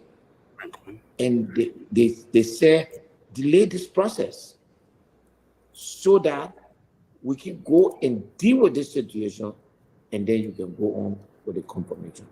That advice was not heeded. Wow. So at the end of the day, we would learn a lot of lessons from this. You cannot take gun and give it to a certain people and keep them in a certain condition that is not correct. The army has been living in a very bad condition. We need to change that. We need to improve the army life. We need to make sure, look, defense is not cheap. In America, you can be standing in line with 200 people, the soldiers can come past and go get in the plane. They treat them special. Because the military hospital that you have said go here, the army can pay for it before they are treated there. Yes. Wow. The 14 military? Yes. Oh. The schools that is on the barrack, the army paying, their children paying. That just 4 or 5 days ago, the president ordered that the school is become free. So we are you know, I want to say that because we're in secret session, but I asked some tough question today. But my point is, the armed forces of Liberia let their guard down deliberately on the Liberian people. I think they should never have done that. But on the other hand, they knew that there was a problem. The speed at which the Minister of Defense was appointed tells me that maybe somebody wanted the Minister of Defense out. So, because at the end of the day, he was confirmed Friday and appointed Friday. And all that we see here, that the army was against that confirmation. Not to say reject the minister, but delay the confirmation. So that the people who are protesting, because the command staff, the military high command, knew that the protest was being backed by the military. And so their way of trying to avoid it was to say, delay the confirmation. They did not listen to the army. And so the Senate, I'm not sure it were all of the senators, but those who confirmed, this could have been avoided. So we have to investigate. There was some army people that this thing was well orchestrated. Most of these women at the places where they created roadblocks, they were deployed there. Do you know that the army informed us today that almost half of the women that were in the protest were not related to them? Oh, they were not their wives. Wow. They could have been maybe their sister, their cousins, or their whatever. But their wives were in very less number as compared to the number of people that show up. So for me, this thing needs to be investigated. And I have been charged with the responsibility of investigating what happened. And those who are going to be found culpable will be dealt with under the law, whether it is the UCMJ or whatever process that we have. Because if that is not done, if this thing happened the way it happened and no one in the army is held responsible, it will happen again. But Chairman, I just read an article today that the Senate did not even have a quorum to vote to confirm General Prince Johnson. They did not have the forum, and they still went ahead and did that. That they were violating, I think, Article 81 or something. They did not have a quorum, but they still went ahead and confirmed it. Well, I as a representative, I don't want to just rush into how the Senate does its business. I'll be crossing my boundary. But I'm just give Chief Harry. At the end of the day, the army told us today that they advised against the confirmation to delay it so that they can remove the tension and then they can carry on the confirmation. That didn't happen. But we want to know why did that. And the good thing is, the House of Representatives have the right to summon anybody. So we will ask questions, and those who were told to make sure this happen will call them and ask them why they did not yield to that advice. You know what it means to take a decorated soldier who has dedicated 18 years of his life to serve his country with distinction and just end his career like that? Are we aware of what we are trying to break? All this so-called army we're talking about here. Let me tell you something. There are just few people that were trained. I think there are 4 or 5 of them. That one we just got rid of. So it's not an easy thing. And so my main fear now is that we need to be careful. We investigate this. I know the president has set up the board, but we don't work for the president. We work for ourselves and Liberian people.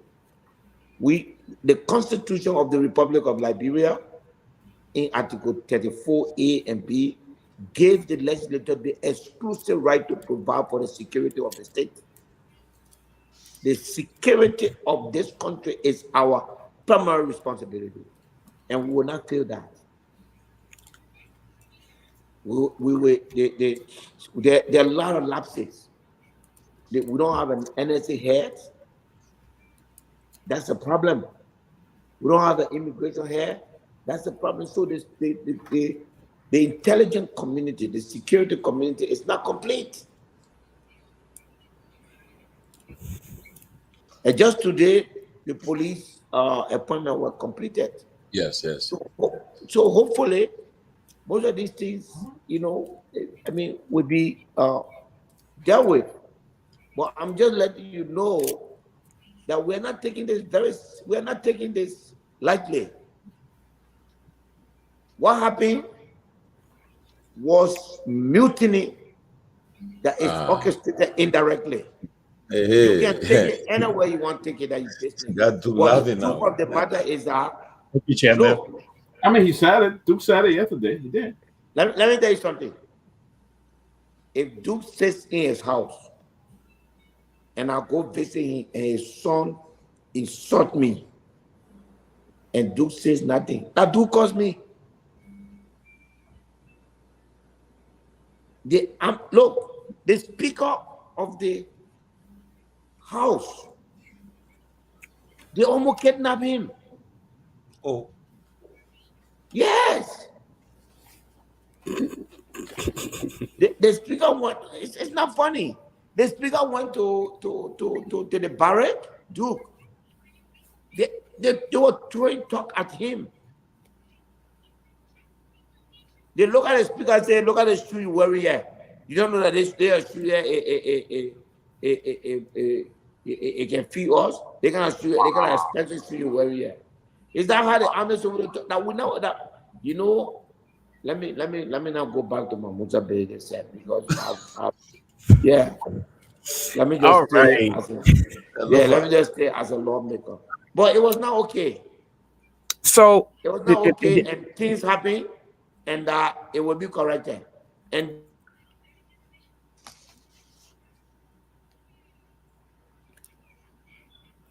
is he still there? I think he froze a little bit. But guys, I mean, okay, that was you. So I'm gonna let me go here, and I apologize just based on the last statement that you made about he froze. He dropped off. He's coming back. He dropped off. Yeah, I think so. But I mean, while Lofa's waiting for the chairman, this is everything I said yesterday, and I said it's a major issue. There's a problem within the AFL. that needs to be looked at. And the chairman just said it tonight. I mean, what transpired over the past few days is a major issue, and it has all of the tools, right, to create unnecessary stability in that country. You cannot overlook it. And tonight we're hearing details. It's kind of scary. It's kind of scary that Very scary though. it's scary that it even Because got to that. It got to that extent. yeah, especially where, so that we're not even the people, not even right, like, people who are not consider us even lives. people who are not even part of the Those military are system. facts. Well, Those are well, well, facts. well organized and orchestrated. I mean, I it's think kind he's of back. scary. I think he's back. I think the But chairman. Chairman Bill, I mean, the last statement you made earlier was the at the barracks, people were referencing the shoes of the speaker, right? And they were concerned that, I guess, they felt to some extent he's making more money. Will you agree with me that your income is public information? It should be. I don't know if it is up to now, but it should be public information.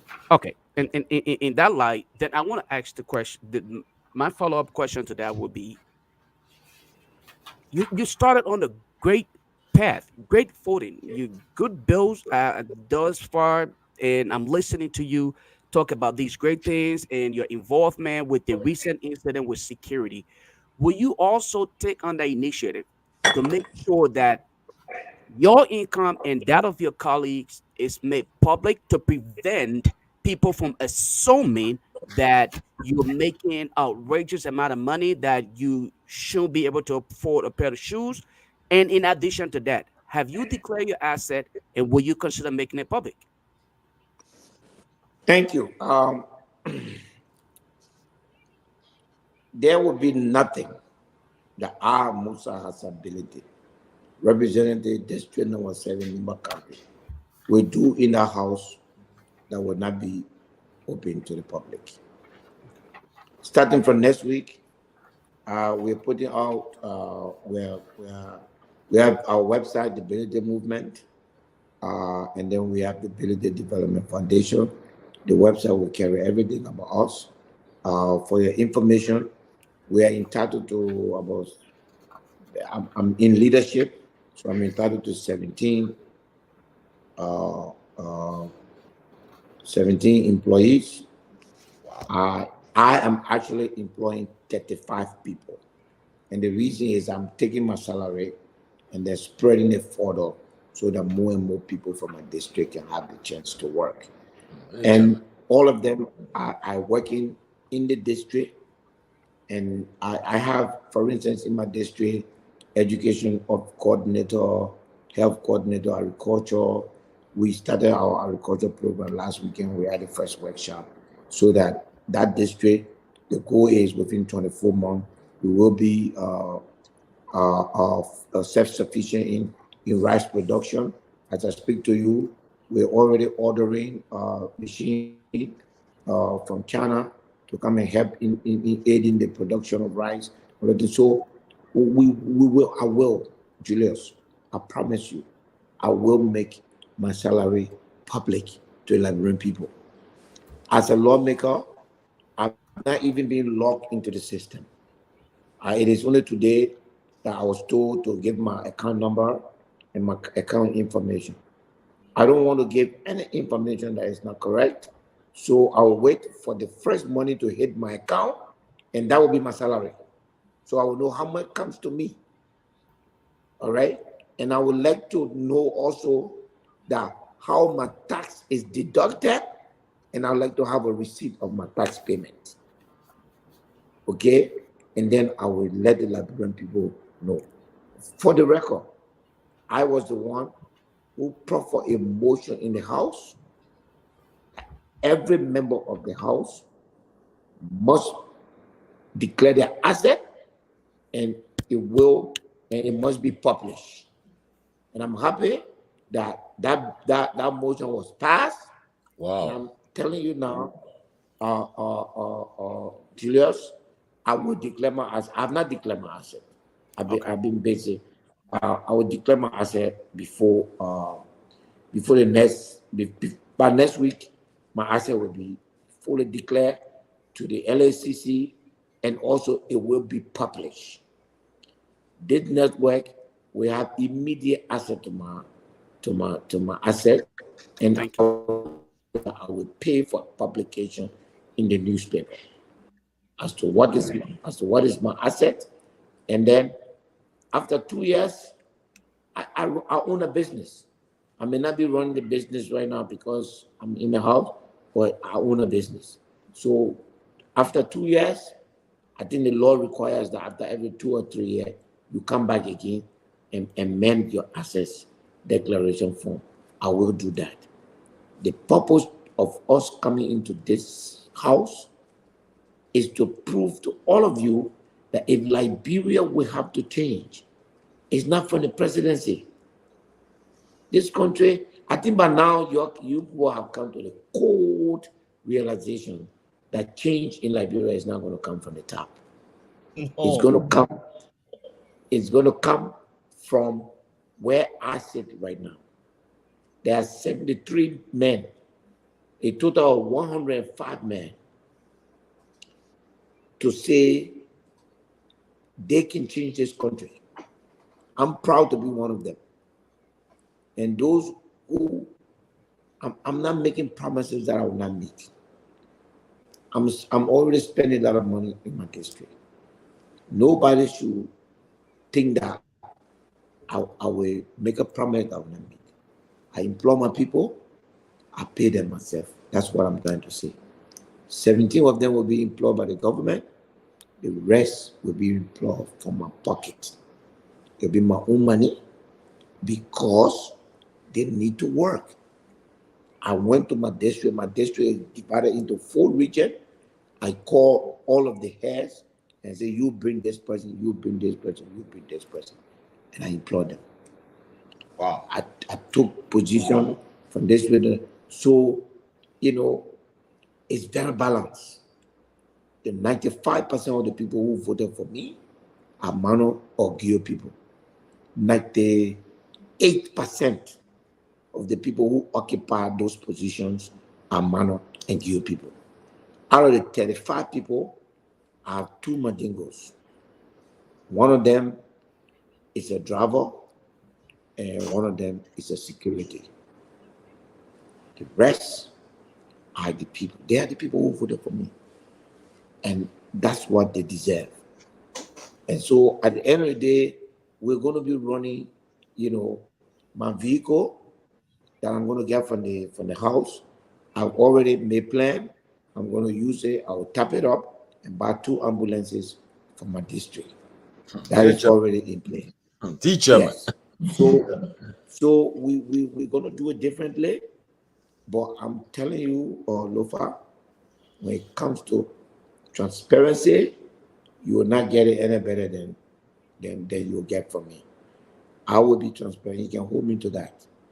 I will not do anything. I told the speaker today that the budget must include significant amount of investment, direct investment into the district. And I told him I will walk away from that budget if that is not done. And I mean that.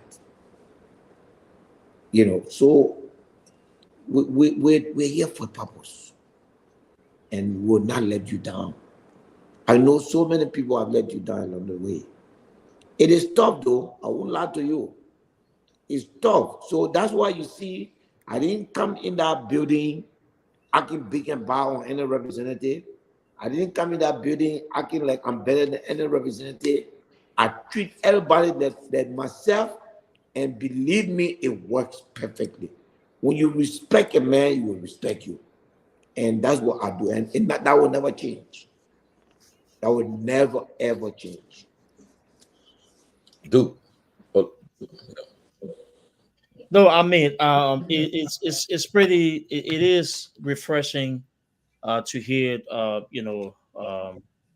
The chairman. I can't. I don't. I can't call him anything else but the chairman. So you're part of me. I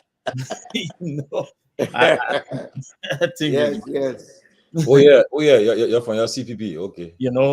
Besides the CPP, I'll tell you in general chairman. Come on, man. Don't bring politics. You'll be fine. But great clarity on the happenings of the AFL, and all of the things that you believe transpired. Chairman, this puts a lot of focus on the NSA as well, because if we have this level of vulnerability in the AFL, I suggested yesterday that the government, our public officials should start looking at presidents should start looking at the NSA and see how best they can be able to better assist it in gathering the necessary intelligence to make sure that these things that are happening, right, that we have some level of control about. Because if we had a strong NSA, some of these things would have been made available prior to what transpired over the last couple of days. But my question here to you, Chairman, in addition to the bill that you're pushing, I know we've heard some whispers, especially from the Honorable Yeke Koluba and other people about the quest to push a bill in support of the establishment of a war and economics crimes court. That's been one of the most consistent conversation over the past a couple of years. Especially I would say about 16 plus years, if not. For some individuals, this has become a political gimmick. But for the more than 250,000 Liberians that lost their life, and including families who moved beyond that point, there's still this lingering issue when it comes to the lack of accountability. Will you be supportive of the establishment of that bill? And if you are going to be in support of it, why do you think such a bill is actually necessary when it comes to moving Liberia forward? You've talked about progress. You've made references to your district. The people of Nimba are some of those Liberians that were greatly impacted by the atrocities in that country. Not specifically naming any other person, but just speaking from a general standpoint. Will you support that bill? And do you think, or why do you believe it is the right thing to do? So the issue of the war crime, as we are today, there are some fundamental questions that has not been answered, and I always say, Duke, the beginning is very important. The war crime code is not a resolution. You cannot establish a code with a resolution. You establish a code with terms of reference. That for me, those answers need to come first. Where are we establishing the war crime code? What period? And if it leaves behind some period, are those people not as important as the other period? Are we going to have a war crime code that takes care of our historical imbalances and deal with them holistically? Or are we going to say, okay, let's create a war crime code to cover the 1990 war, or from the 1980 coup, or from the Fernando Po slave trade, where Liberians were enslaved into Fernando Po, or from the 1979 rice riot. Along all these lines, people were killed illegally, unfairly, unjustly. We need to ask ourselves, what is the statute of limitation?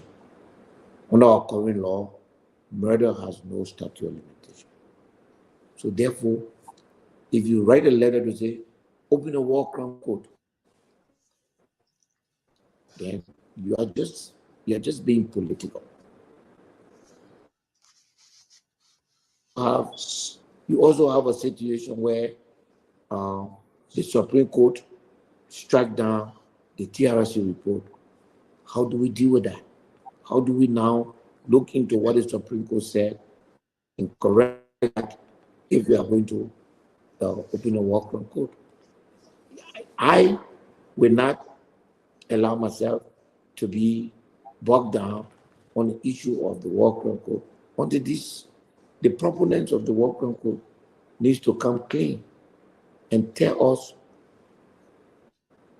whether this war crime code is meant to just target a few individuals or is meant to resolve the issue of injustice over a certain period of time.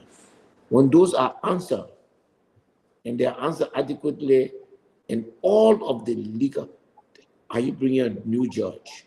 Are you bringing a foreign judge? Where are you getting the judge from? What law are you going to use? Currently, there's no law allow the laws. There's no law in Liberia that allows for a foreign judge to come and preside over a case in our country. So you're going to have to change that law. You're going to have to make sure of all of these. Maybe we are part of a treaty. Maybe it's going to be to the United Nations, since we are part of the United Nations. So we need to make sure so that those who are held accountable can have also a process where if the court rules against them, they should also have access to appeal. They should be given the opportunity to appeal. So the court is not an election, it's not a campaign. It's a fundamental issue that has to do with the life of over 250,000 Liberians or more. I would prefer that we deal with it in a way that it answers all of the questions as far as atrocity is concerned. To Chairman, selectively thanks for I'd like to further my conversation on that particular issue. And thanks for taking your time to respond, and thanks for exerting your opinion. But let me say Absolutely. do you believe that those who have been found to have violated the laws of Liberia to cause atrocities should be prosecuted? Number one. Number two, since you are being progressive, you're in the process of putting forth a landmark reform bill. You're speaking about all of the things that we need to be able to move the country forward. And you're speaking about justice. It sounds like those are languages and things that hold, have value to you. Your international partners are fixated on pushing this agenda. Looking at all of the challenges or all of the concerns that you have, will you be able to put yourself in a position where you're making those suggestions to those who are pushing that agenda to make sure that we have, a bill put forth for the establishment that considers all of the concerns you have? Now, if all of those concerns that you have are addressed, are you in support of holding people accountable for the actions, be it if it happened in 1990 or the year before? Regardless, are you saying that you're still in support of those who violate the laws of Liberia, who've been held responsible for the atrocities committed in that country? Look, I am not a proponent of the war crime code for my own reason, but I'm not an opponent of it. All right? I'm not one of the lawmakers that are proposing the war crime code, but I'm not opposed to it. I'm not opposed to it. My position on the war crime code is that there are attending issues that I would like to see it addressed. And when those issues are addressed, I will have no objection to it. In the action, you see, I was here in the war. The war met me in Liberia. I suffered. I lost my mother during the war. The late President Doe and my mother died on the same day. Wow. In the heat of the war. Sorry to hear that. Of the war. I know what it is to lose a loved one during the war. My approach to it is that we need to ask ourselves to sign a piece of paper to say, let's bring a war crime code. There are, first of all, security-wise, what do we, if we're going to open a code, all those, the international community, are they prepared? And are they prepared to commit themselves to the things that will make sure that while the war crime code is here, those things are in place, and that the country is secure. Why the, are those are those things in place? So if the proponents of the war crime code comes to me and satisfy all of my questions, I will have absolutely no objection to it. Keff and Robert. Keff.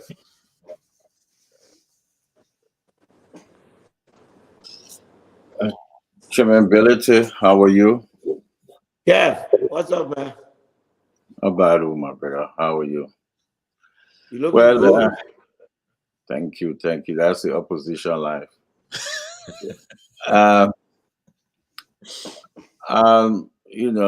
let me disagree with you a couple of things that you said. Well, first of all, you said something that you said Lebanese people, every year they renew the papers. I'm like, wow. So Mo Ali, Moda renew the paper every year too.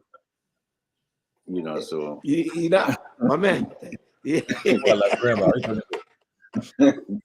Okay. So let me go. Let me go. Kevin crazy, man. Let me go. Let me go. With what I disagree with you. When you talk about the incident that happened with the army wives, and you said the army people said to you that half of the people were not army wives, but then I quickly look at a press conference that I saw today, that the army wives actually were at your building, the Capitol building, and saying to the world that we did it. Nobody was there. Nobody was. It's on OKFM. So I would disagree with you on that. They're on record taking responsibility. So I don't know, and I think they do. That's the right under But Kev, Article 17. Under Article 17, mm-hmm. to assemble. That's a constitutional right. So I believe that's the right. You see, some of the right that people enjoy in our government, right? People enjoying it now. That's part of the right. Let people enjoy the right. You remember the burn tire, the burn tire, the black rose, and everything.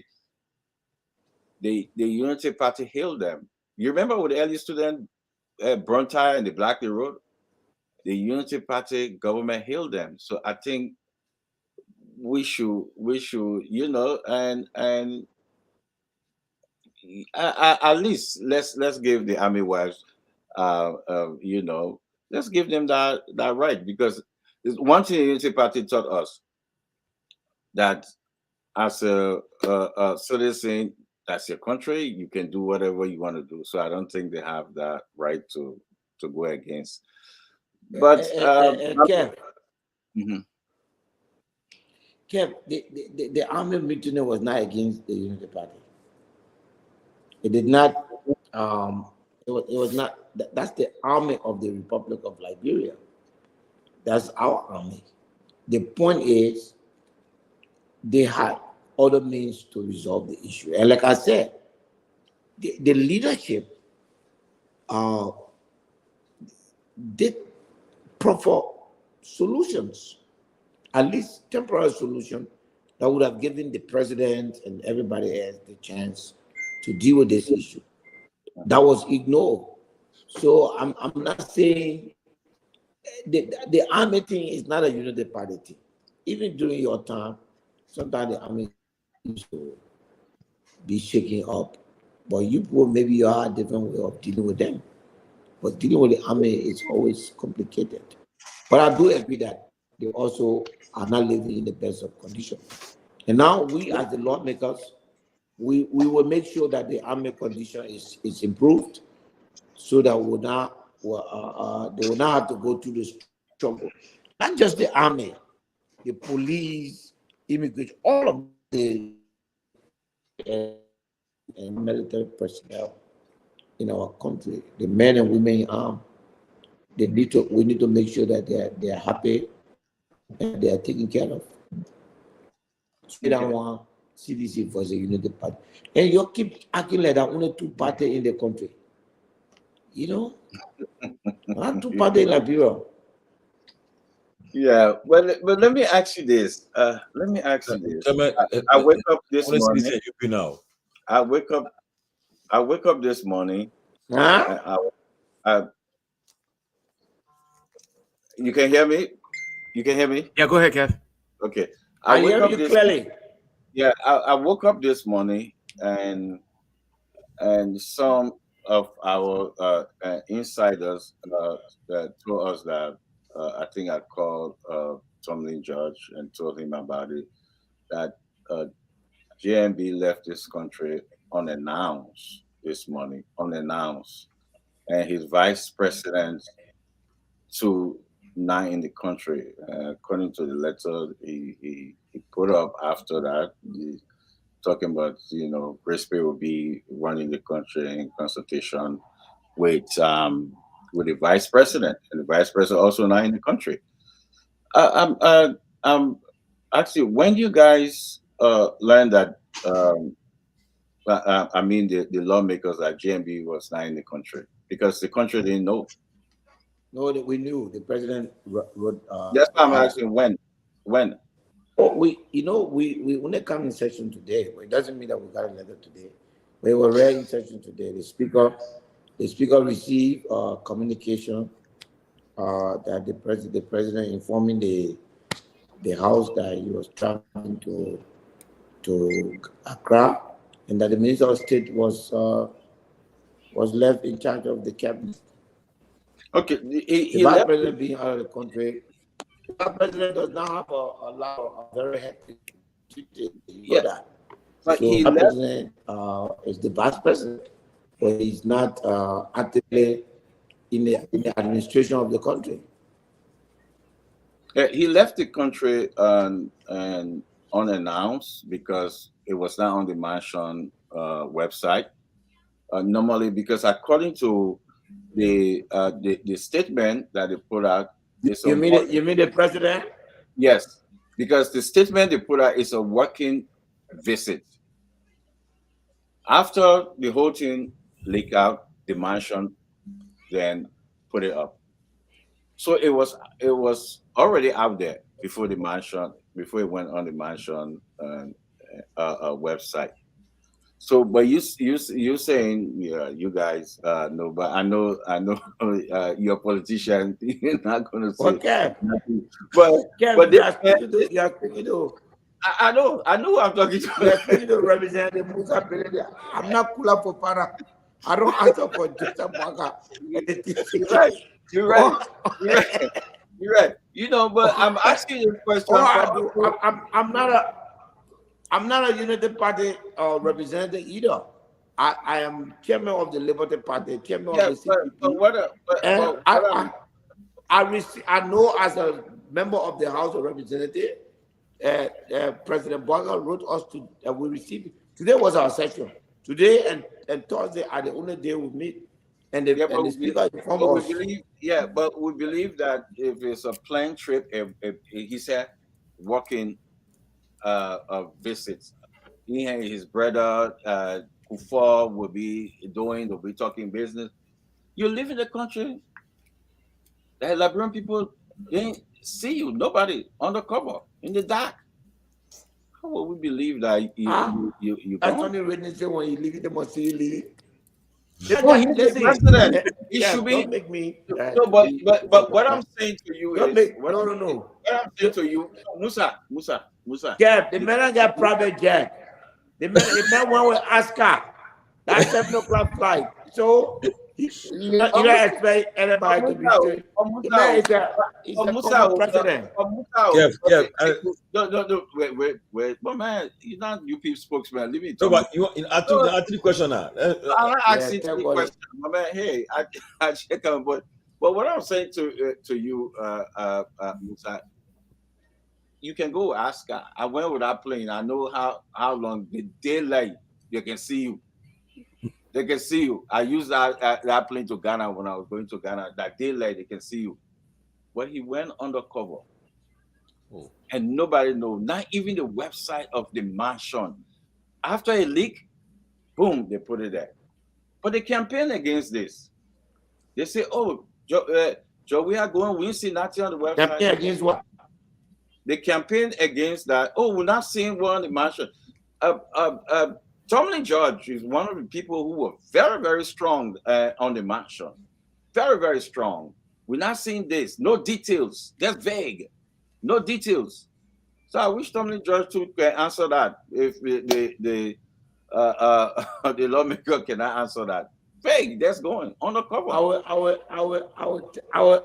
will text you pull up for phone number so you can answer all the discussions. But for me,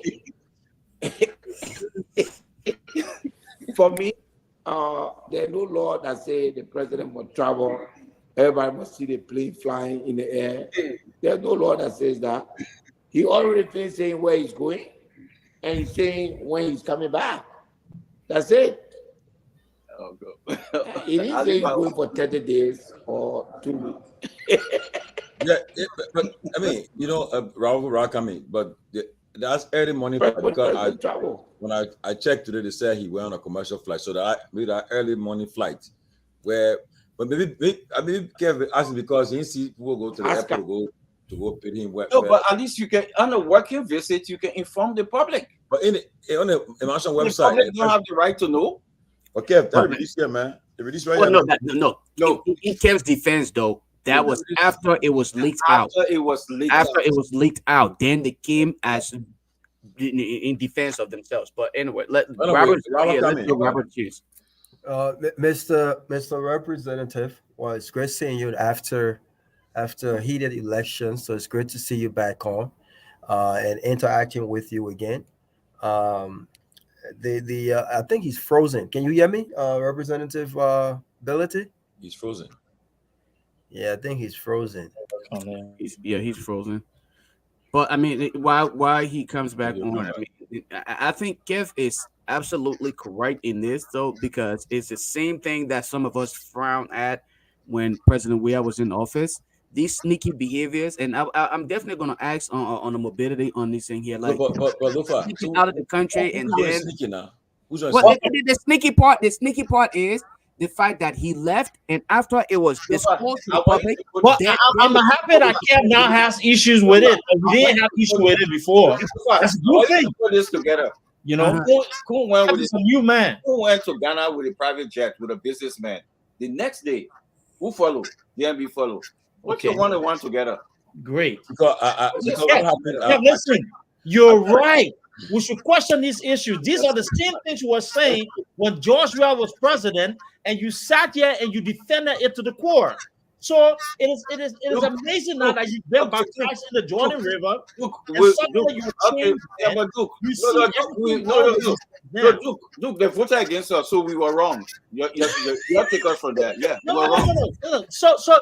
But careful. The problem here is though, they voted against us. We were wrong. The people say they want us. The issue here is this I'm not arguing on that. You were wrong. You are right. No. So there's an issue of hypocrisy. Oh, we were wrong. So hold on 1 second though. Are you saying because he defended it yesterday? No, absolutely not. No. Don't even bring that. Come on, don't even suggest that. Let's not suggest that. That's a low-hanging fruit question. Okay. It's okay then for you to absolutely not. And I would never say that. Let's cut it here. My point here is, and I think I said it yesterday, right? My point here is though, it is suddenly all of the people who were blind before, they can see now. It's not a justification. It's not a justification. Look, I get what we're doing, teaching moment. But the teaching moment does not agree with you. Okay, Chairman is back. You are part of this problem as well. Thank you. Chairman is back, and to Kev defense again. Unity Party made the same argument. That's why you are now in charge. So you do it a little bit differently. By the way, the press secretary was speaking to the media yesterday when she informed them about the president addressing the nation.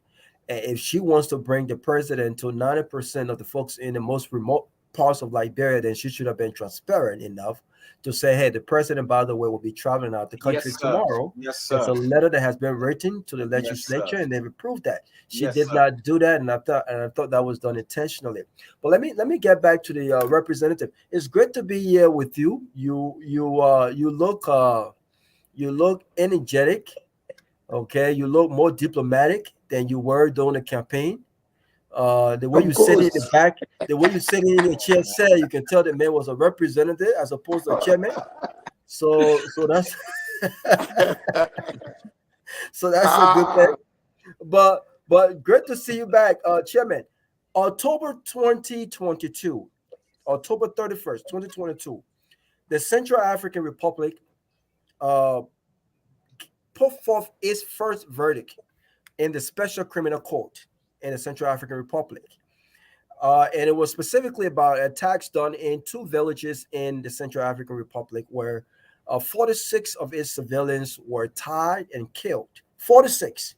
The TRC report reported that about 150 to 200,000 Liberians were victimized during the uncivil crisis in our country. I like to call it the uncivil crisis in our country as opposed to civil war, right? Uh, this special court is heavily supported by the United Nations and specifically financially supported by these United States of America. The special court also consists of international and man, thank you for national. coming back. The special court also You consists you of stop biting the lips. national and national international judges, and they have started conducting and bringing to court and letting folks who committed heinous crimes, crimes against humanity in the Central African Republic. It took them no time. This thing occurred 2 years after this court was established.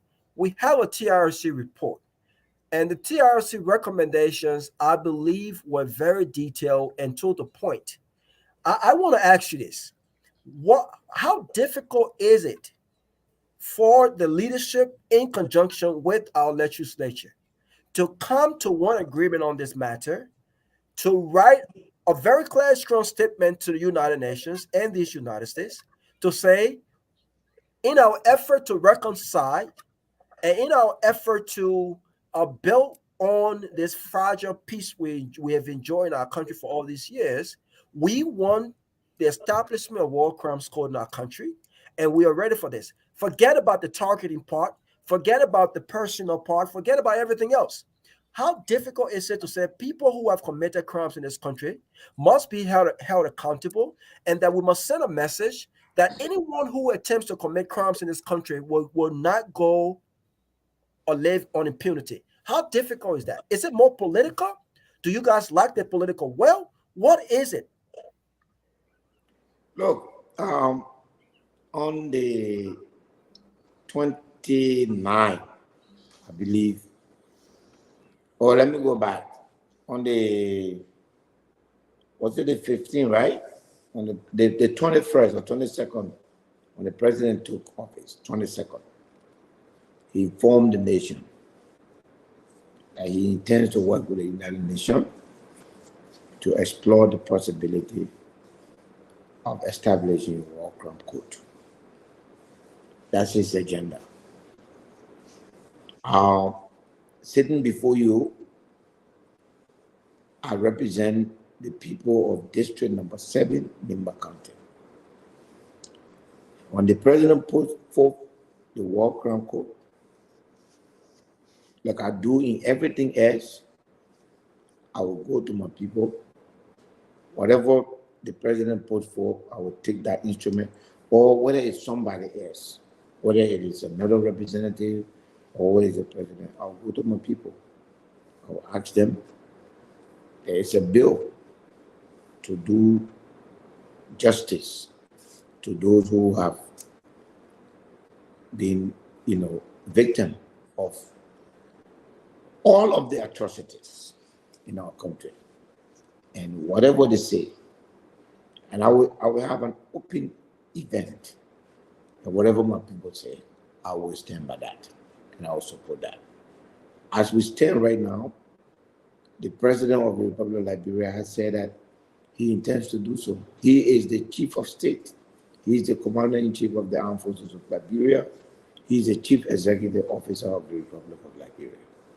He has already said what he intends to do. Therefore, the burden is on him to unveil those plans.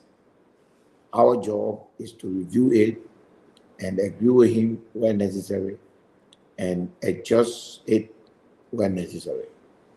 But I am not, on the record, I'm not an opponent of the War Crime Code. I do not form part of those who are proposing the code, or I will not object to it.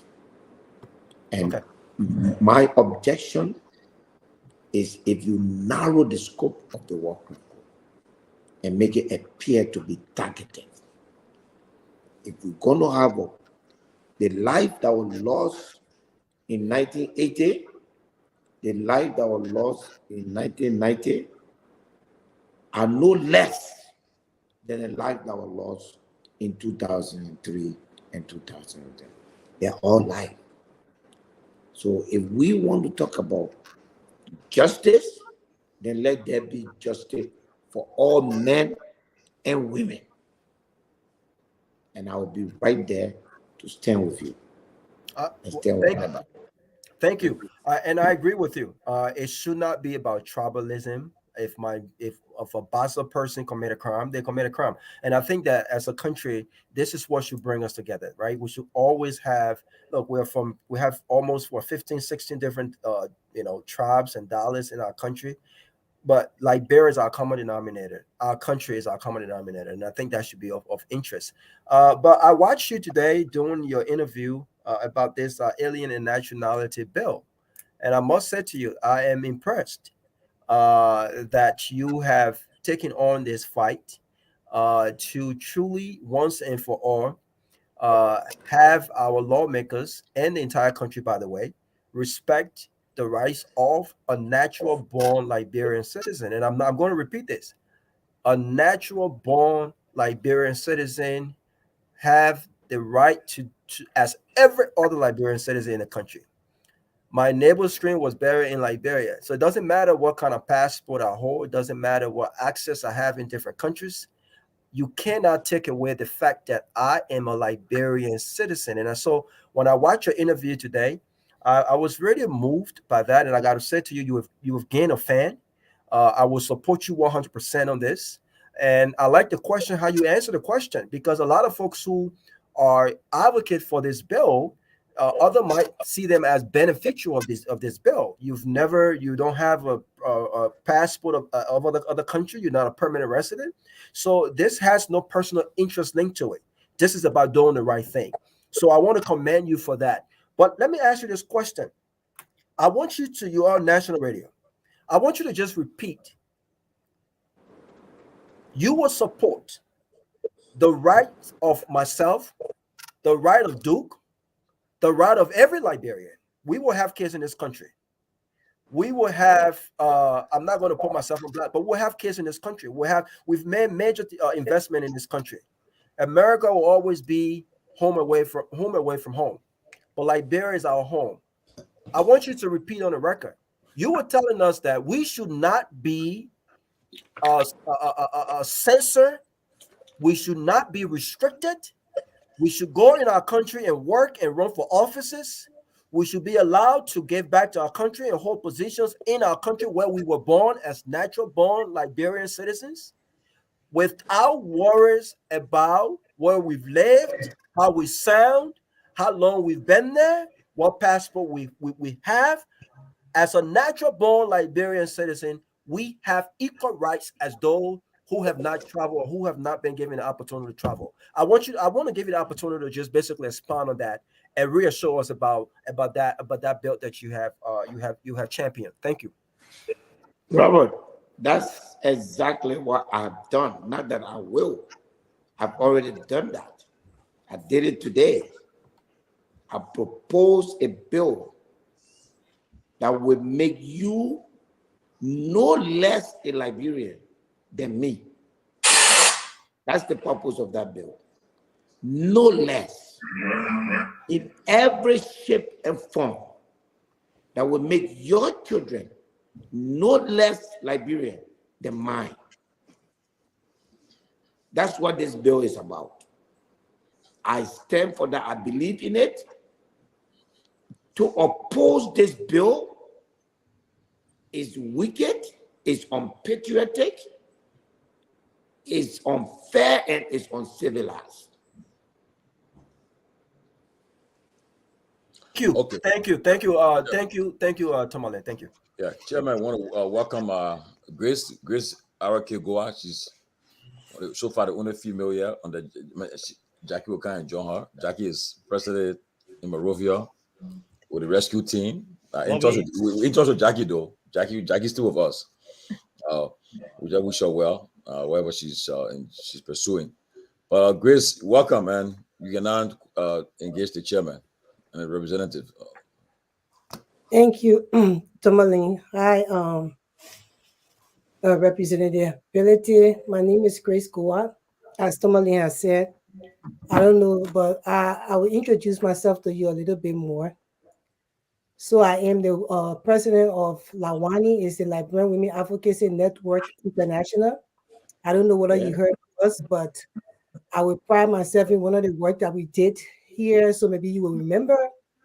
We were the one that championed against D. Maxwell Sakimaya when he was supposed to speak to a women's summit with the United Nations. And we voted against him because of a case he had in New York, and he was stopped. That was one of the things we did. And I don't know if you can remember this other story, but there was a boy in Liberia that took his girlfriend's eyes off because he was mad because of domestic violence. Okay, we were the one. Yes, I remember that. Yeah, we championed that case, and he went to prison. We also were able to send the girl to Ghana, and she was able to go to the hospital, and they replaced her eye, although it's now a real eye, but she has a false eye, and it's working for her. She now lives in Ghana, and we are in contact with her. So these are some of the work that we have done, so many other work I'm going to explain here. So this is how I want to introduce myself. I'm also a mother of 3 wonderful children and a wife and an amazing husband, Machu Goa. And I am happy to be on the platform with the rest of the Liberian men. I want to really commend you on winning, the seat that you won for your people in Nima County. I watched the elections and the people were for you. And I like that when the people are for you, you have the right to have that position to serve your people. So I want to congratulate you. I also want to congratulate you on the bill that you have passed. I was listening to you while making my son's food this evening, and it gave me a softer side for you as a representative. Although I have a little issue with you, and I will tell you why. But it gave me a softer side for you to think about us and our children. We who have children that are born here in the United States, never been to Liberia, but hoping to go, and help to create a change in the country. And for you to think about that, and I don't know if you have American children, but for you to think about that, I applaud you, and I really, really, really do like you moving forward. I will fight with you if you want me to for that bill to be passed. So when you come to America, make sure you call Ben Sanvee or Tomalin George or Keff Hassan or any of the guys on the platform, Robert. If you want to get in contact with me, I write on Facebook, Gracious Goa, and I can help you, for us to talk to people to help you make sure that you have the numbers that you can pass the bill. Before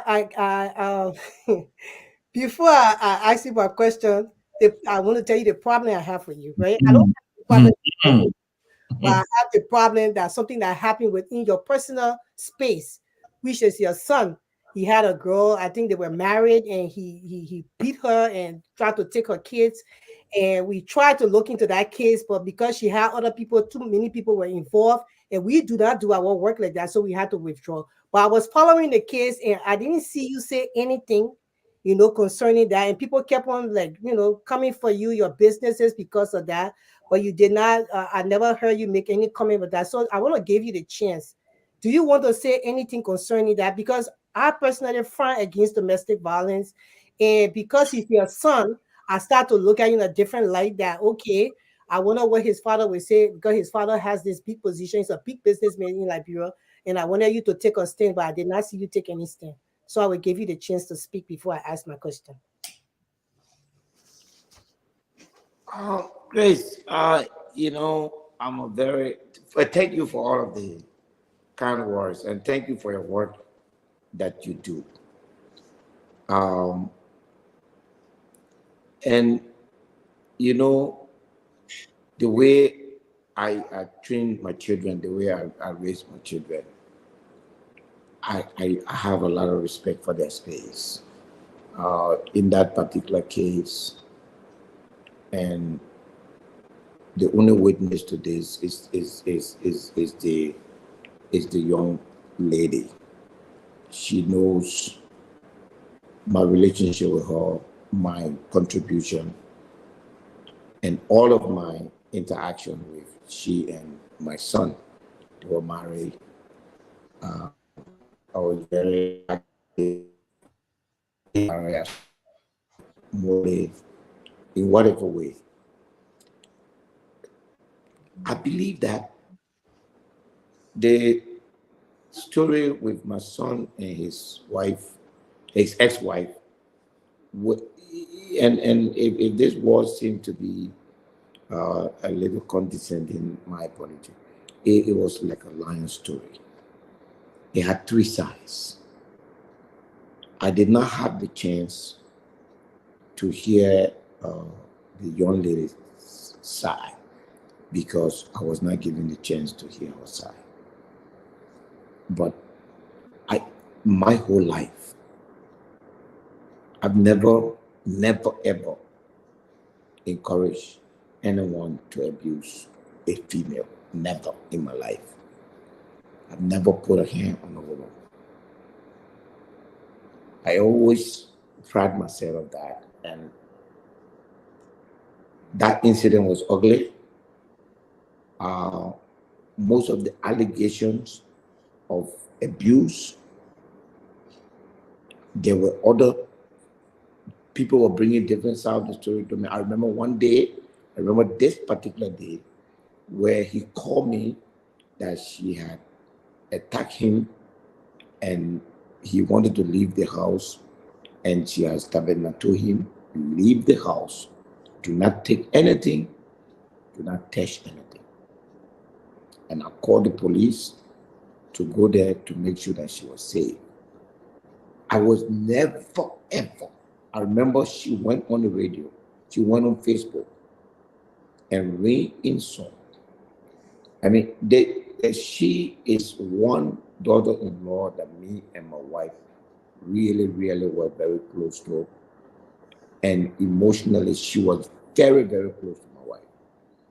She went on the radio, on Facebook, and if you can check on her page, maybe whatever, just says so many things about me and my wife, went into our personal stuff, insulted my wife, insulted me, and said all these things. But I didn't see how I would fit publicly trying to react to my daughter-in-law. I didn't see that. I didn't think it would be a good father to do that. I did my best to get to third parties, to get myself involved, but the tension was too hard. I never one day got involved or said anything to her negatively. My role was always positive. Her mother, her sisters, her father, everybody would say that. And up to today, I never ever but when people are married and they have issues as parents, and the fact that they are married, it means that they are growing people. I totally disagree that someone will expect me to get directly and publicly involved into what is going on between my son and his wife. I don't see it that way. I see that if I have to do anything, I will do it internally. If I have to do anything, I will try my best to try to resolve it. I never went to court. I never said anything in support of my son. I never said anything against her. And I order all of my children to stay out of it. And everybody, I push everybody to stay out of it. Under the circumstances, that was the best I could have done. I didn't, and most of the things in terms of the abuse and things, I never saw any evidence, or nobody came to me to say, this is what happened, this is what. As one day I saw my son, he had bruises on his body. So again, I didn't take his for fact also, but I just refused when two young people who were in love, they got married, they got two children. I didn't see how I would have compromised myself to get in it, whether we like it or not. Those two children, they are my grandchildren. And so I had everything that I did, I felt that that's the best I could have done. And people who came to me, I remember my lawyer, Councilor Pierre, came to me. And everything people came to me to do, I did. Now, one thing that you would never say is that somebody came to me and I said negative thing, or I said I would never want to be there to compromise. Thank you, No. thank you, Honorable Ability. And that was your right to do that. Most time, I would just advise you as a public figure.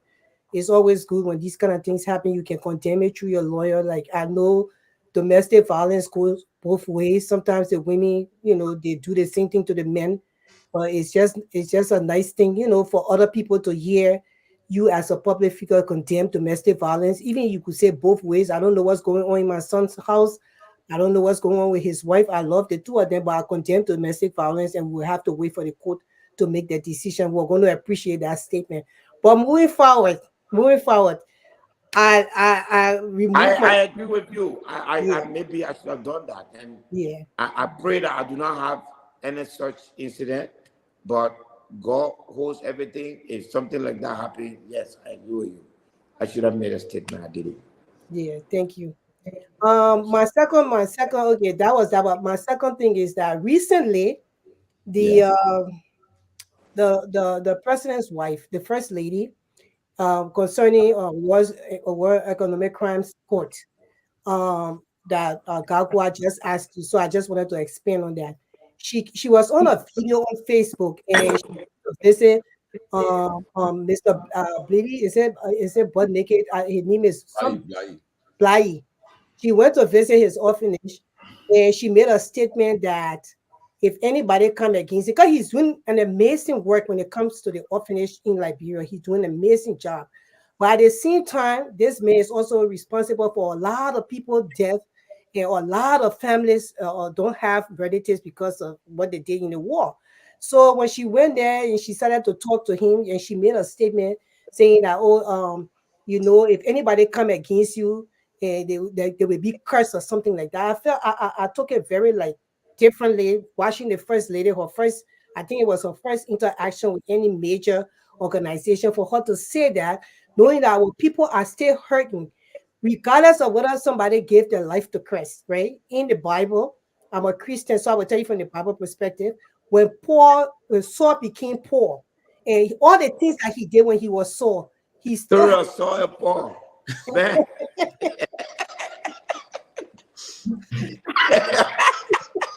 Yeah, so important. Sorry, I'm sorry. yeah. When Saul Saul, he was the worst person on earth, but God changed him and he became poor. So he became saved and he knew Jesus Christ. And he started to do the work on earth for Christ, winning people to Christ and everything. But people were still after him, and he was still paying for some of the sins that he committed when he was Saul. So and he went to Jesus and he was praying, crying to Jesus, and God told him, said, you can't. And he went to God praying, and God told him that, but you did these things. So although you are a child now, but you still have to pay for your sins that you committed. So if she's saying those kind of things to the Liberian people, the message that she's sending, I just wanted you to say something about it. I think it was a wrong message because a lot of families are still hurting. They lost their family members. Some of them don't have family. And for you to say that if anybody come against him, they will be cursed because he has accepted Christ. But then what you will say for the people now who actually is pushing like Lofa Julius then for this war and economic crimes court. So I don't I wanted you to explain a little bit when she said that if you did not hear it, but even coming from me, how you feel now since you're in the middle that you don't care when it comes, you're gonna support it. What will you say about her statement at this point?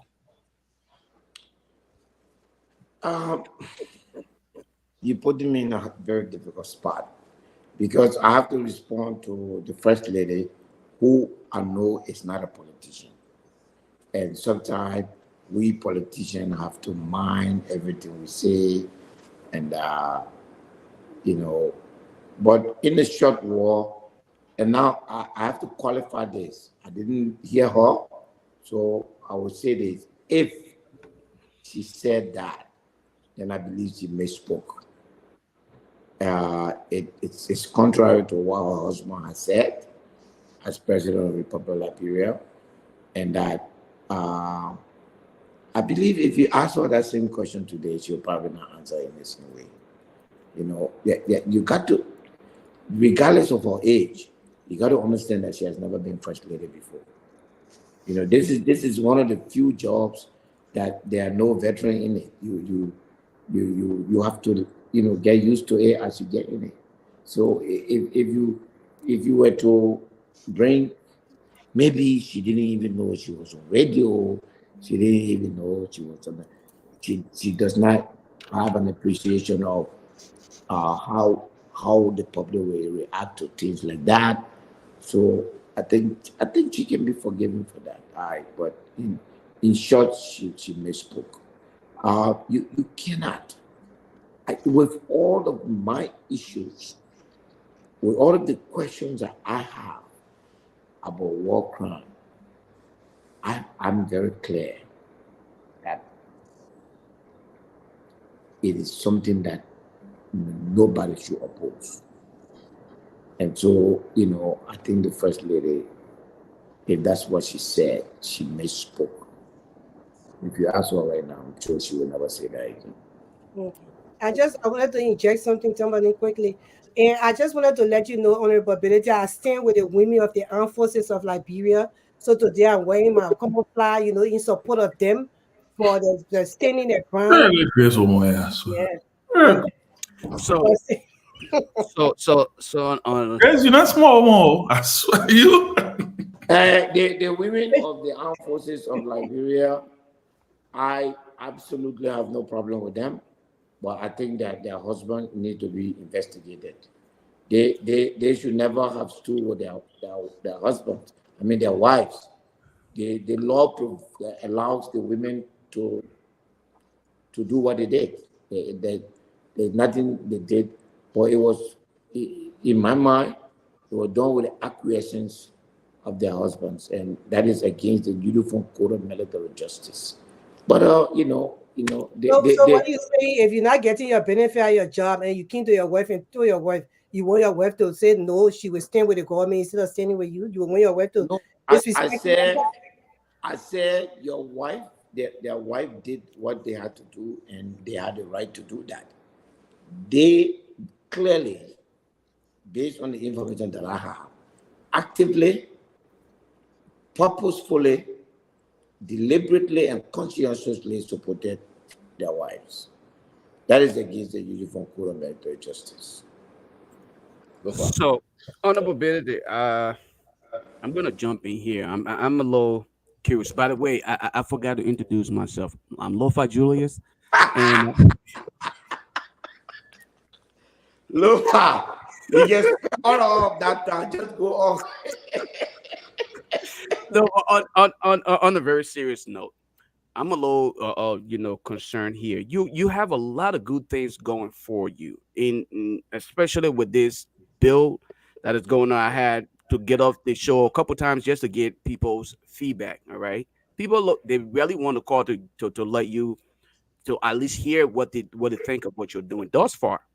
But I want to know something though, and I want to go back to your party, the Liberty Party. What is the current status of Senator Darius Dillon and Yombi Kanga in the party? Are they still members of the Man, party? Lofa, leave our Oh, panel. no, no, Ben, no, don't do that. Lofa, told you, leave our Ben, panel. don't do that. What do you mean? Okay, we're reconciling. Ben, I'm the advisory council chair. You see, No, I Ben. was interrupting you. Family, you see, I Ben. am the advisory. Listen, You see, Ben. listen. See, Ben. I'm the advisory council chair. The chairman don't You have. see what Ben doing? The I know your name and I Chairman. know the chairman's name. Chairman. I know the chairman's name. Chairman, let me answer him. Look, Lofa, Lofa, boy. Lofa, Yeah. we have just come from an election. I think we're giving ourselves some space and some time to reflect, look into the future, and we are exploring the possibility of keeping our party together. We're determined to keep the party together. We will do that. At this point in time, I think any inflammatory statement will not be helpful. So at this time, as chairman of the party, we look forward to the day where we will give Liberty Party. I think, this is Liberty Party time. There's we're counting out. Unity Party and CDC, they're finished. They're not coming by again. They're gone. Omer Baga is, ending the chapter in the Unity Party agenda. Look, this statement may be a new political dynamic is going to come out. Whether, sometimes some political parties are dynamic, smart, and they can metamorphosize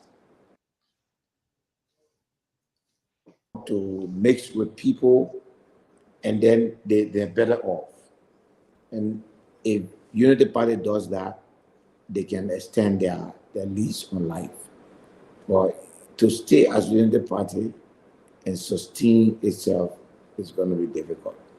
Also, those that they form alliance with, if those people seem to be happy, if they are getting some of the jobs that are being distributed, that will also define their fate, because that will make it easier for people to align with any future, or that will say there's no need in aligning with the Unity Party, because when they win, they can give you some.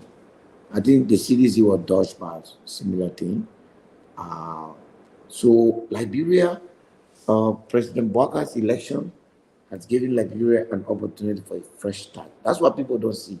For me, I don't see the battle half empty. I see it half filled. We have political opportunity in Liberia today. Everybody will start fresh, new alliances, new relationship. Everything will be on the table. And, this is a race, but it's only to the swift. It's not to those who are going to be running so fast. It's those who are going to use their brain, their minds. So I want to, as chairman of the party, we fought a lot. We've come on this space and said a lot. It's an opportunity now to cool down and look into each other and see if we're sincere. And I believe that if we're sincere, we can bring unification, not just to Liberty Party, but to... So, Chairman, CPP is no more in existence, right? CPP is no more, right? CPP is there. CPP will make a decision about CPP in April, whether it will continue. Yes, according to the Constitution, according to the framework document, 6 months after the election, 6 months after October is in April. So we will make a determination as to whether or not we'll keep the alliance, or whether or not we will say let's start as fresh, let's keep let's break it up and then try to see what is wrong. I think there's already we're already working on modalities to review things that what may have gone wrong and all of that, and then what no matter the outcome, whether or not we continue the CPP in its current form, the Liberty Party and the ANC will maintain a cordial and respectable relationship, no matter the situation. Well, guys, the representative, he had a long day, so you can ask him your final questions. So Yeah, no, man, I mean to go. Okay, man. Any question? But the Liberty Party don't judge. Any question you want to ask me? Any question I'll answer. The only question I can answer. Listen to me talking.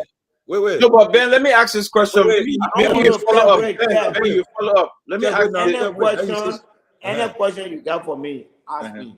The only question I can answer, don't ask me where is Georgia. That's all. Any other question? Okay, I will not ask you. Yes, I didn't even know where Georgia. But let me ask you this question. Ben, you follow this question. You like this question. We're about to see this an HPX deal because I think I think you're going to rectify that deal. I want you to speak on it because it's another the HPX. No, talk. Is another you pull my hair?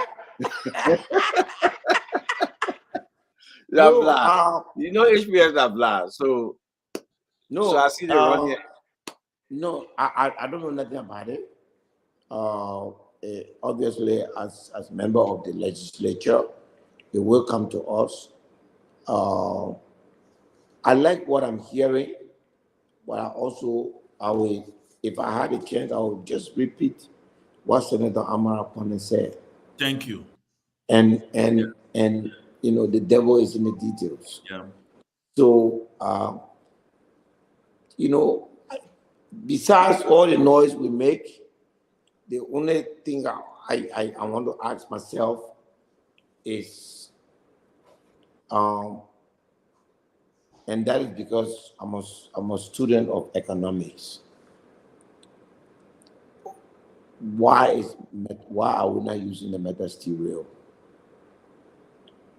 It's not like we have so many traffic. Why is metal steel, who just have 5 years on their how you call it, on their concession? That's all they have. That means in 5 years, that rail will be for Liberia. Okay? So if metal steel want a new contract, why we cannot include the usage of the rail as part of the negotiation? So if we're going to spend that money, I also want to know, is there a debt that Liberia is taking? Is there a private investment?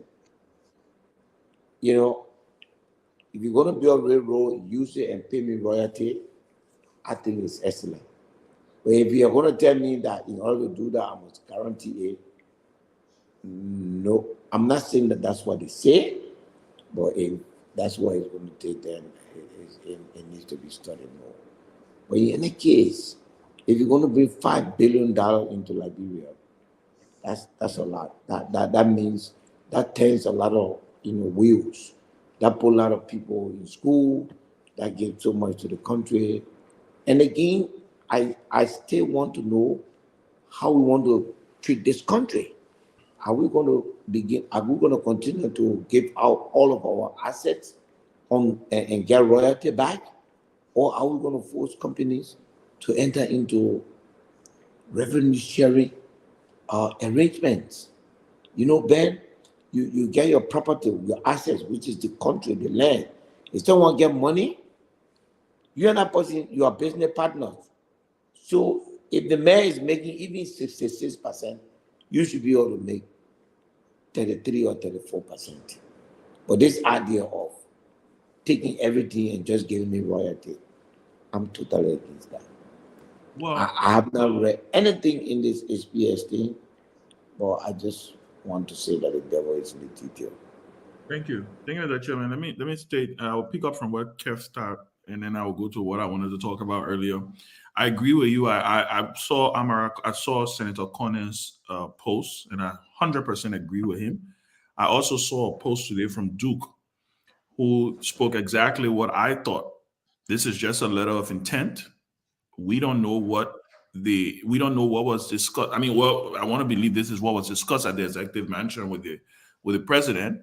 The president clearly seems excited about this. I mean, any president will be excited about the fact that on his watch, $5 billion investment of FDI is coming into the country. But we've been down this road before. We've seen this movie before. So we're going to take it with a grain of salt. I'm not going to hold my breath. I pray it does come out. I pray it works out because it will benefit the country. But something Amara said, and I agree with him, HPS could have opted for this option a long time ago. This very option, this very route that they're now trying to take, they could have opted for this route. What was behind their intransigence over the last couple of years?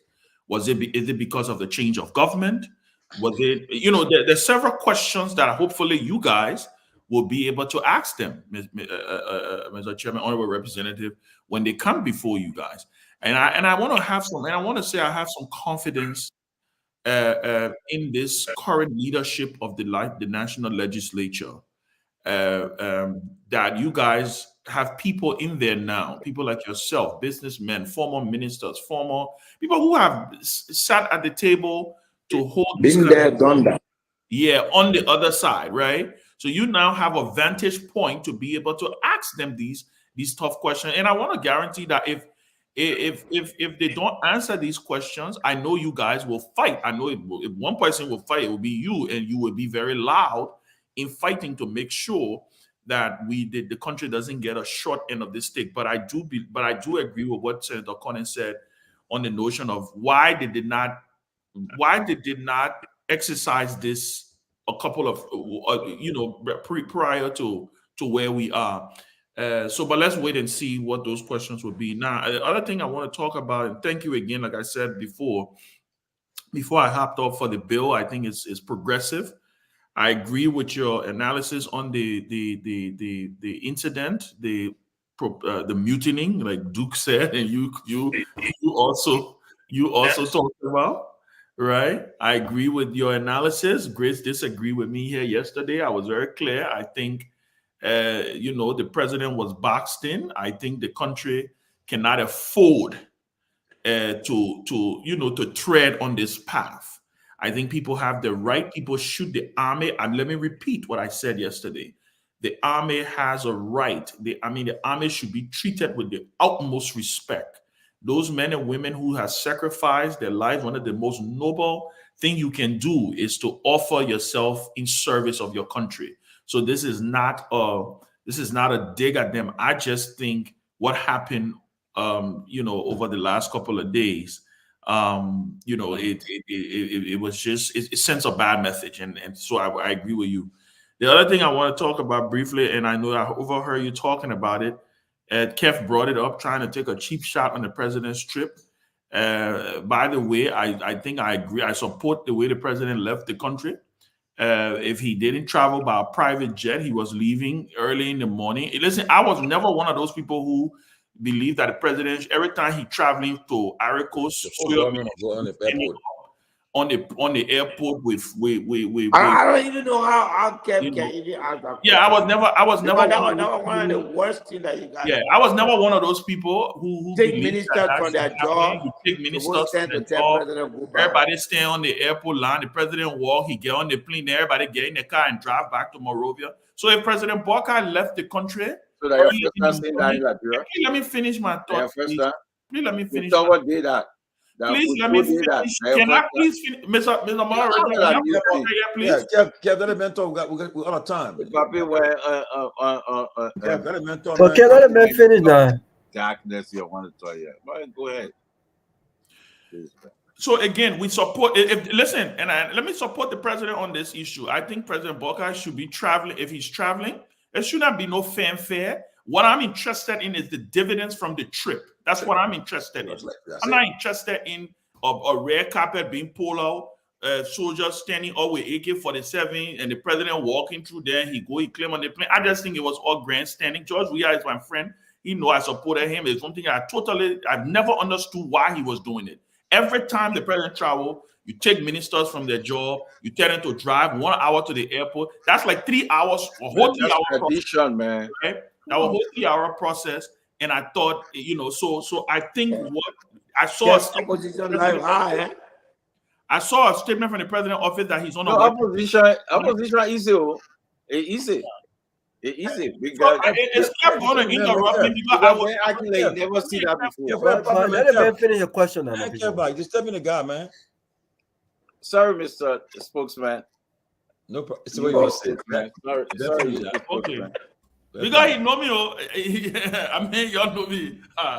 So I'm just saying, I saw a statement from the president. Musa, I agree with you. You guys were informed. The right procedures were followed. If the president had to make a quick working visit, let the president go and do his work. He's president for the next 6 years. Let him come back and report to the nation on what that working visit would benefit. My only question, Ben, you know what? I'm co-moderating, so you keep interrupting Ben. We call you. You had a call from Grace Bay, right? I just want to finish your question, yeah. No. I just want to make sure the call that you have from Grace Bay yesterday. Ben, you know what I have to say. Let me ask you my question, then you will answer it. Yeah, because I know Kev, he wants to. I also got a call from George Weah yesterday. No. That Grace Bay yesterday. You said. Well, let me say this, Musa. I want to ask you your thought on what happened to Cooper Cry. There's a pattern now on the part of this government: appoint, nominate, withdraw, move people. I mean, I think about 3 or 4 times it has happened. I stand to be corrected. I know you're a member of the national legislature, but why? What's going on? I mean, do you have any first-hand intel to see why Cooper Cry was switched from justice to labor? What are you hearing though? And you, I mean, you are, yeah. What are you hearing? The only funny part of that story, and it's really funny, is data vu UPS CDC 2018.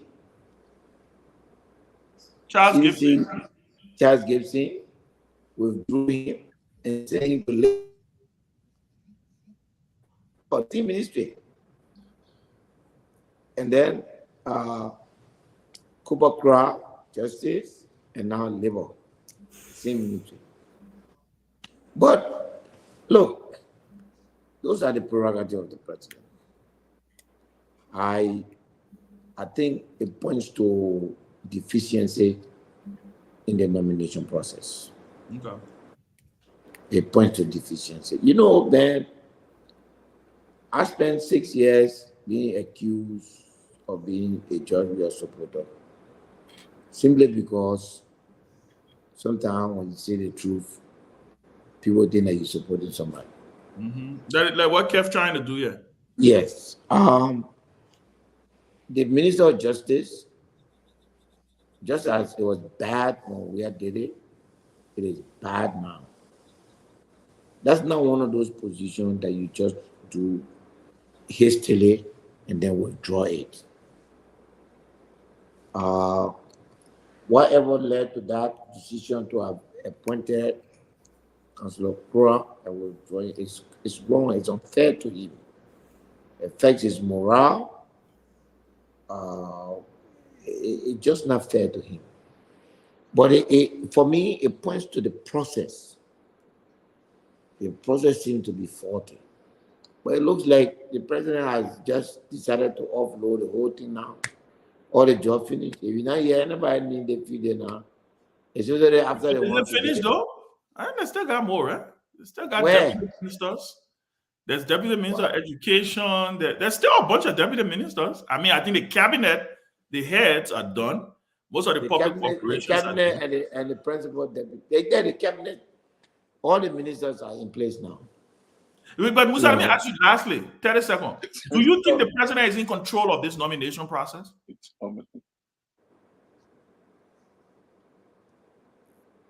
Ben, man, it's something embarrassing with this question. But let me answer this one. Well, let me. I forgot. Let me You know, I forgot Ben, you represented it now. I forgot. yeah, Ben. Let me answer this way. There seems to be lack of control somewhere. Yeah, yeah. Whether it is the president's style to be laissez-faire, which is most likely the case, or whether those the president have charged with the responsibility are abusing the process. One of them will be true. Maybe the president has, Joseph Boaga is a very, look, he's a different guy. Maybe for Joseph Boaga, there are just some key people he believes he need to have in place, and the rest of the people, it doesn't matter. He knows what he wants. So maybe he's gotten what he wanted, and now he just let his people, do the rest. Nobody knows. But the appointment process, for it to be jammed like this, it was totally unnecessary. When the president was elected in November, right? Yeah. So he has 60 days to form his government. It's not like we're manufacturing new people. There are the same people that were around. You could have interviewed, you could have set up vetting. For instance, people think that vetting is about saying is Ben good for the job or no. It's not all the vetting that goes that way. Some of the vetting they say, the president say, I want to appoint Ben. Then there should be a committee to scrutinize Ben record. So that if there's something about Ben that the president is not aware of, they will bring it to you and say, well, you want to put Ben there, but Ben Keff can pull and Keff the deputy, So, so people thinking that scrutiny sometimes means that they will go and vet you. No, the president will always be the one to decide. But my thinking is that if the president makes a decision, that committee should vet the person's record. And then that committee should be known to the public, so that if you appoint or Tomalin judge, then there are people who will call Lofa Julius to say, Lofa, that man, you're just appointed, so. Everybody would know that if they got anything on Tomalin, they will send it to Lofa. I don't think that was done. And so that's what causing all these withdrawals. I see somebody featuring on front page a few days about them being appointed and extradited, and all those things are not necessary. You can avoid that by subjecting your potential nominees to a minimum scrutiny before you announce the name. That's what I said yesterday. Okay, Yeah. Chairman. Yeah.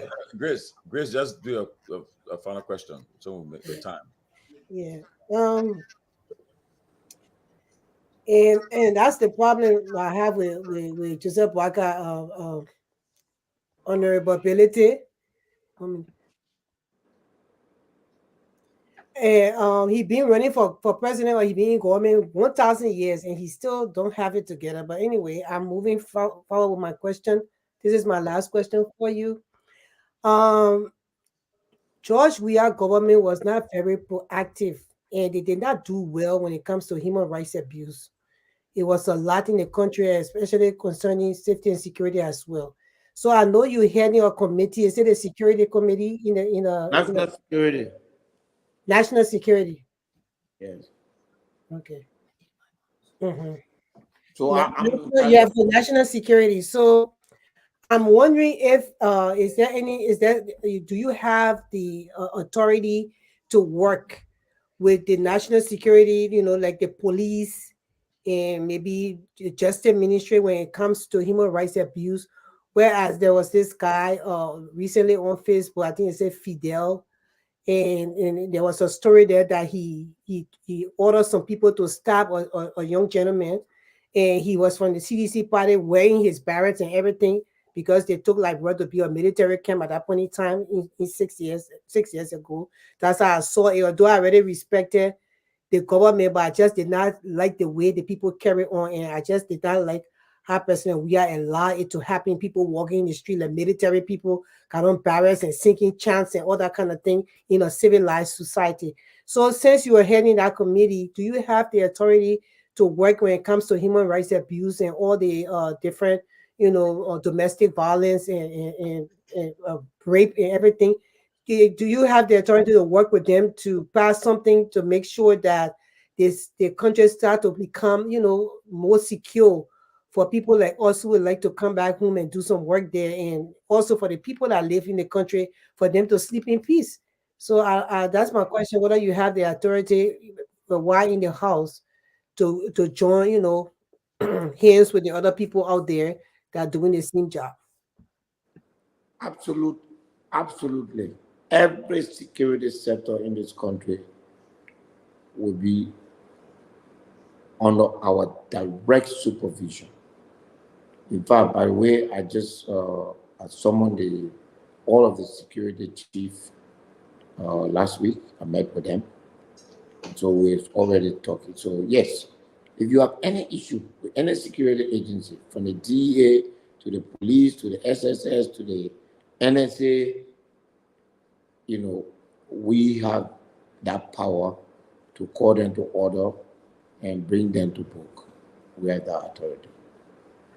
Thank you very much. I will take my leave now because I didn't want to just leave with us saying goodbye. And thank you for having me here to ask you some questions.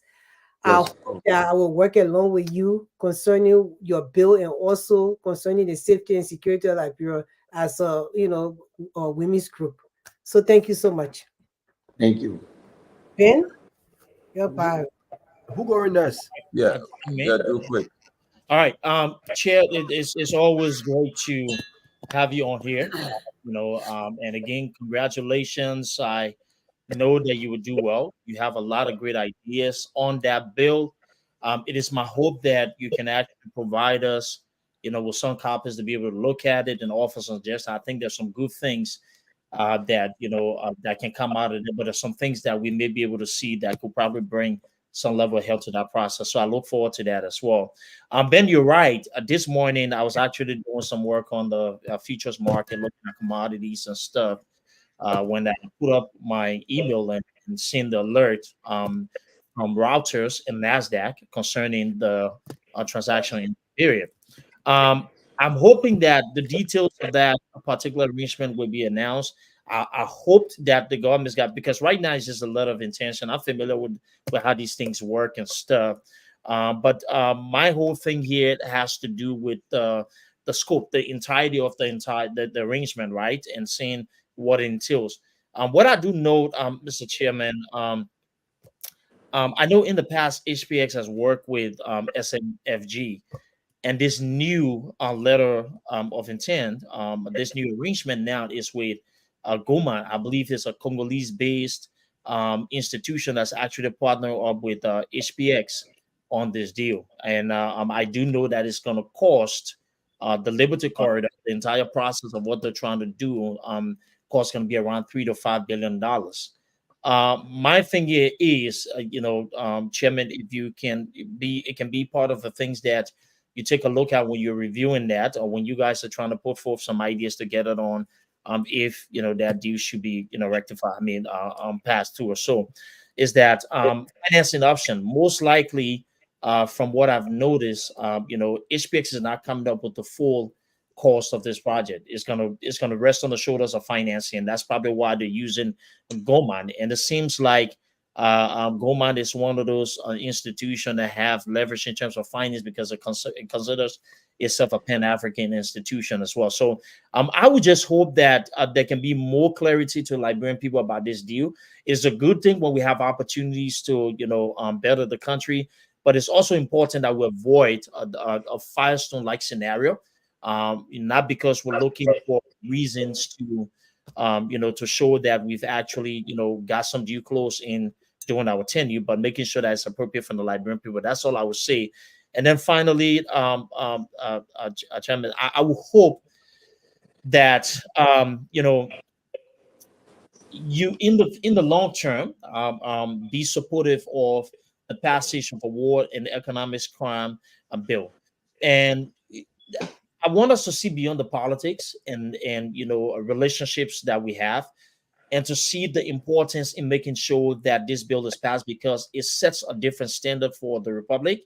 I do agree it shouldn't be a bill that's only crafted to target certain individuals, but at the same token, I think those who should be held accountable should be held accountable regardless of what the process entails as well. But overall, it was great having you, and I'm glad that you're taking the next step in changing Liberia. Hopefully, we'll get to see more of this going forward. Thank you, Duke. Look, Duke, let me say the easy one. I think that on the war crime issue, you and I don't have any disagreement there. So we will continue to fine tune it to make sure that all of the concerns are dealt with, and then that's it. On the issue of the SPS, I think that there's a lot that has to be done. Lamco, over 75 years, there's not even a high school that is left as a legacy. $5 billion investment must come with a lasting legacy. What university, what technical college are we going to build to train people how to repair those locomotives, how to use them, how to operate them? Look, for me, I would never support anything that is just about putting money in the hands of few people. Every concession in this country must have a legacy project. The legacy, if you're going to build, if you're going to invest $5 billion into railroad, you should be able to invest at least $100 million in education, so that the population can have the chance to be part of that process. Otherwise, the operators, the maintenance people, everything will be foreign. And then you set goals. At what time? When are you going to build institutions to train Liberians? So it is nice, just like Iboma, to say this is going to bring 5 billion, it's going to change everything. That's one thing, my brother. It is another thing for to put the right thing. And I'm telling you, the House of Representatives that I'm in is very robust. No deal is going to pass us like that. And I think those young men and women in the House, they've proven to be something else. They're strong, they're robust, and in spite of the demonstration that you guys see on the network, we mean business. We have not passed anything yet.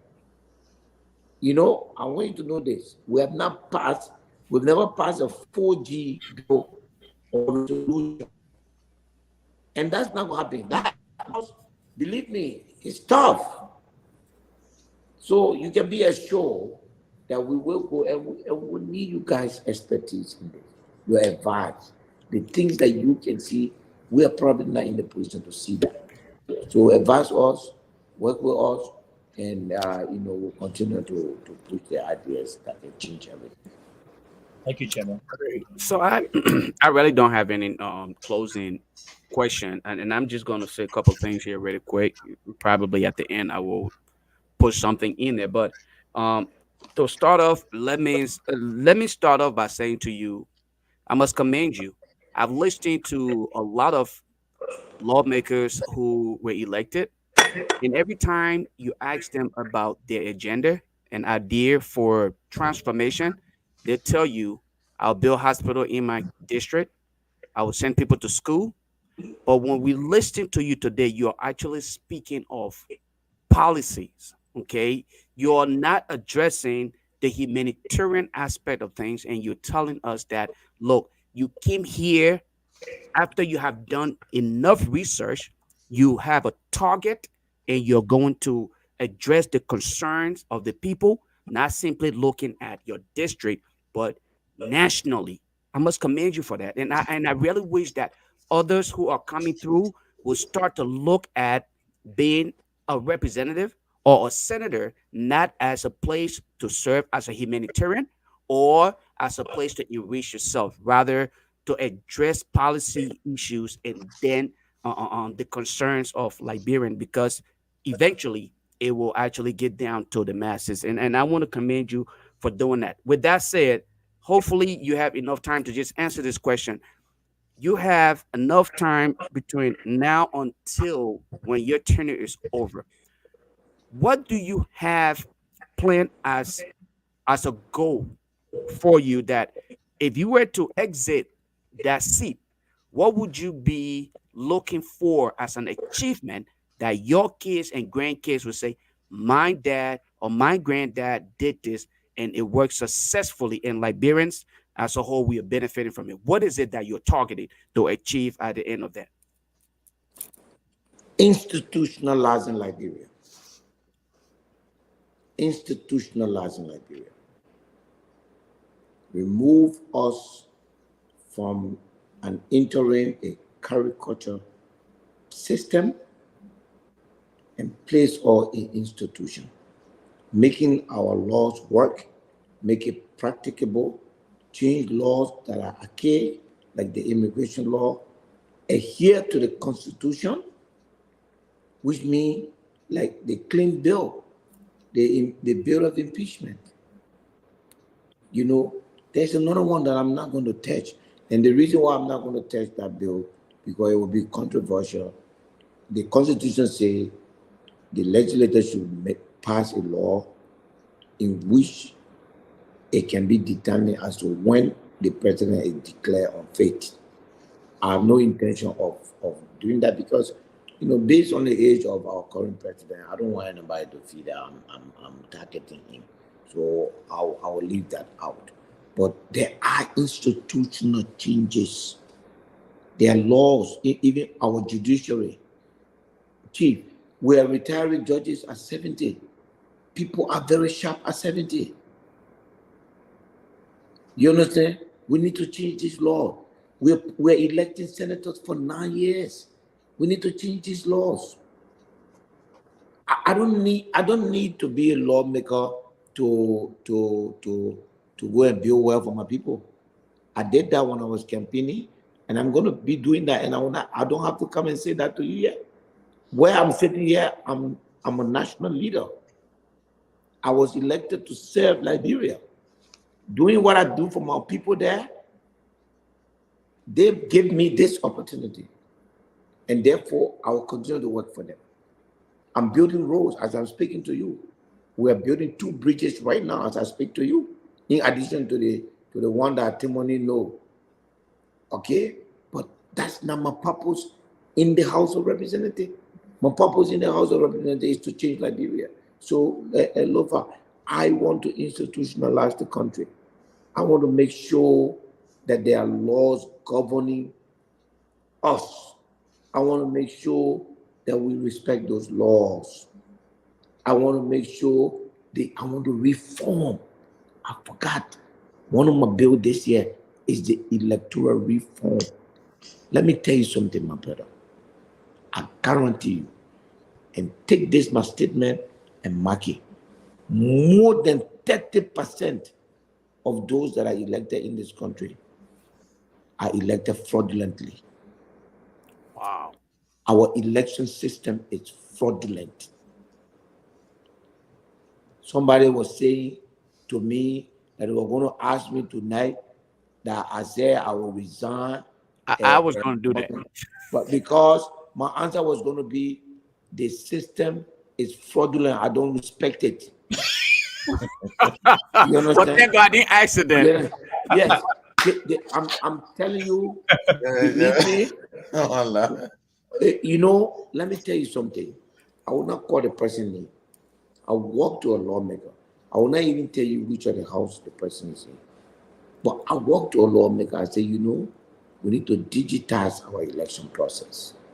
I believe that our people are not being properly expressed in the outcome of it. The reaction of that lawmaker to me showed to me that every fear I have about election here is true.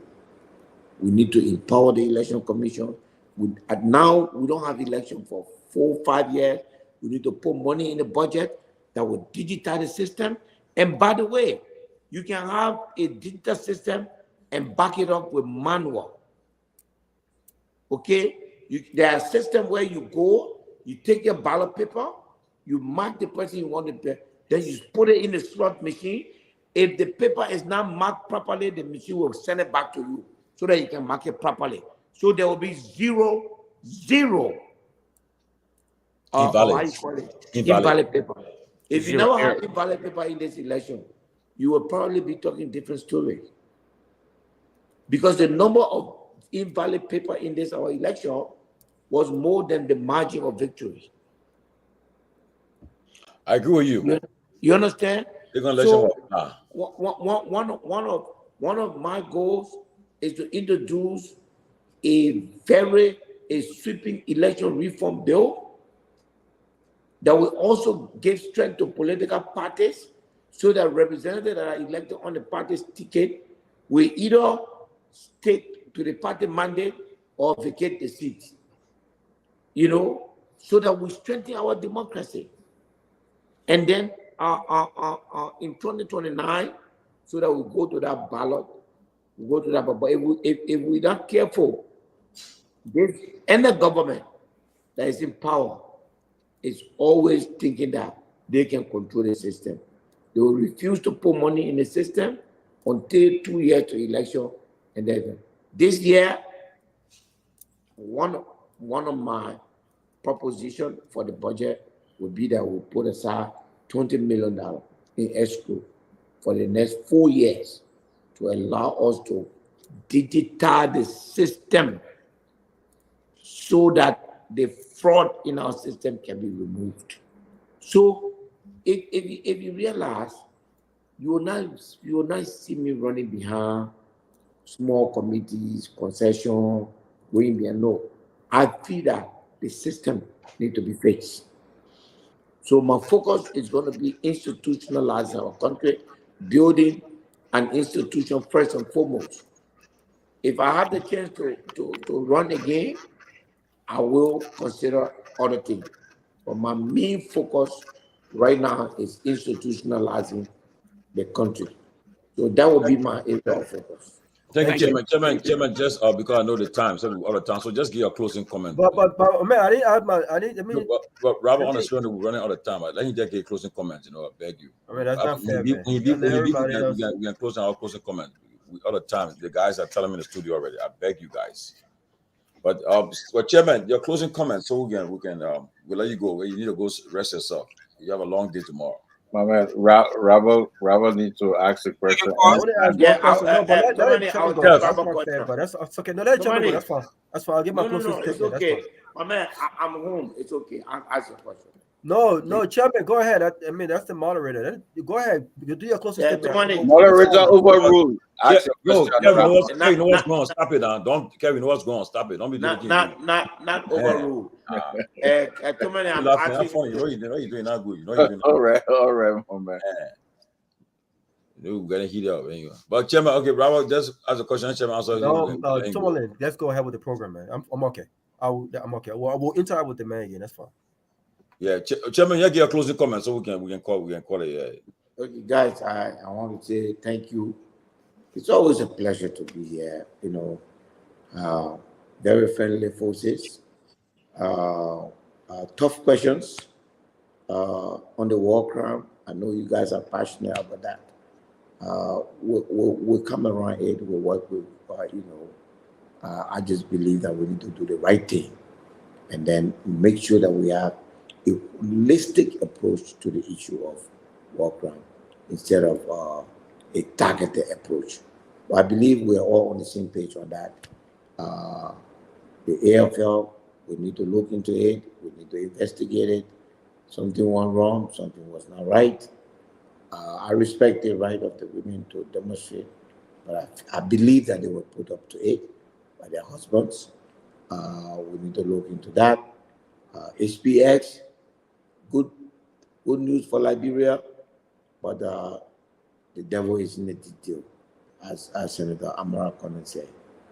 Other than that, gentlemen, anything you can do.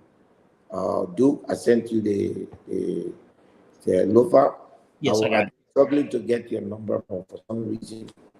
I will send it to you, Lofa. I have your number in my phone. Everybody else, I think you already have it. Tomalin, you can please send it to Robert. Yeah. I don't have Robert's number. Ben, you have it, through 3 or 4 different means. So, Kev, I'm sending it to you. No, you have it already. Read it, send it out, send it to as many people as you can. The idea is read it. If the corrections I'm making, if you have suggestions, please send it to me. Because it will be incorporated. I've already started getting some suggestions from the diaspora communities. So, I want to work with everybody so that we now, from tonight, we now call the bill the nickname for it. Once a Liberian, always a Liberian. And this bill will call it once a Liberian, always a Liberian bill. And at the end of the day, help me. Let's make our brothers and sisters around the world to feel at home and welcome at home. Thank you, and have a pleasant night. Chairman, thank you so much. Thank you for that bill. I think that bill is long overdue. We thank you that you put it forward in your first days. It's good. And then the next time we get to see, when we get to Liberia now, we'll be coming to Nima Sakripiye to in the representative district. So the start of the IGB. But we look forward to. Thank you so much. And we look Thank forward you. to seeing you soon. We appreciate you. Thank you so much. Thank you, Chairman. Appreciate it. Guys, quickly, I know that earlier today when the show started, we talked about the appointments and the president's trip to Ghana. People don't have a chance to talk. One of you guys to just weigh in quickly before we leave. We can make the rounds. The president made appointments today, and also his trip to Ghana.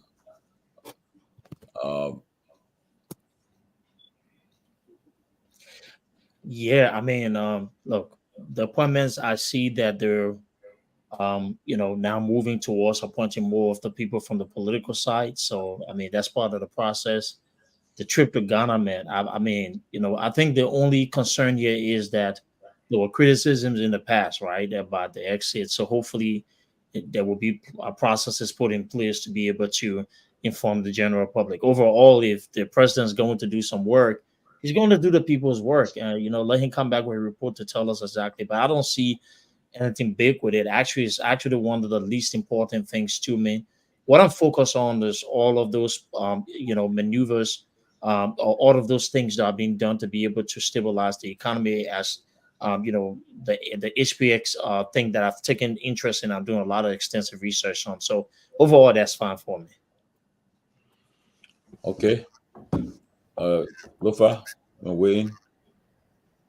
Let me give Robert a chance to go since he No, was. Lofa, I respect the moderator. I'm a respecter of the rules. Go ahead, Lofa, please. I'm okay. I'm a respecter of the rules, man.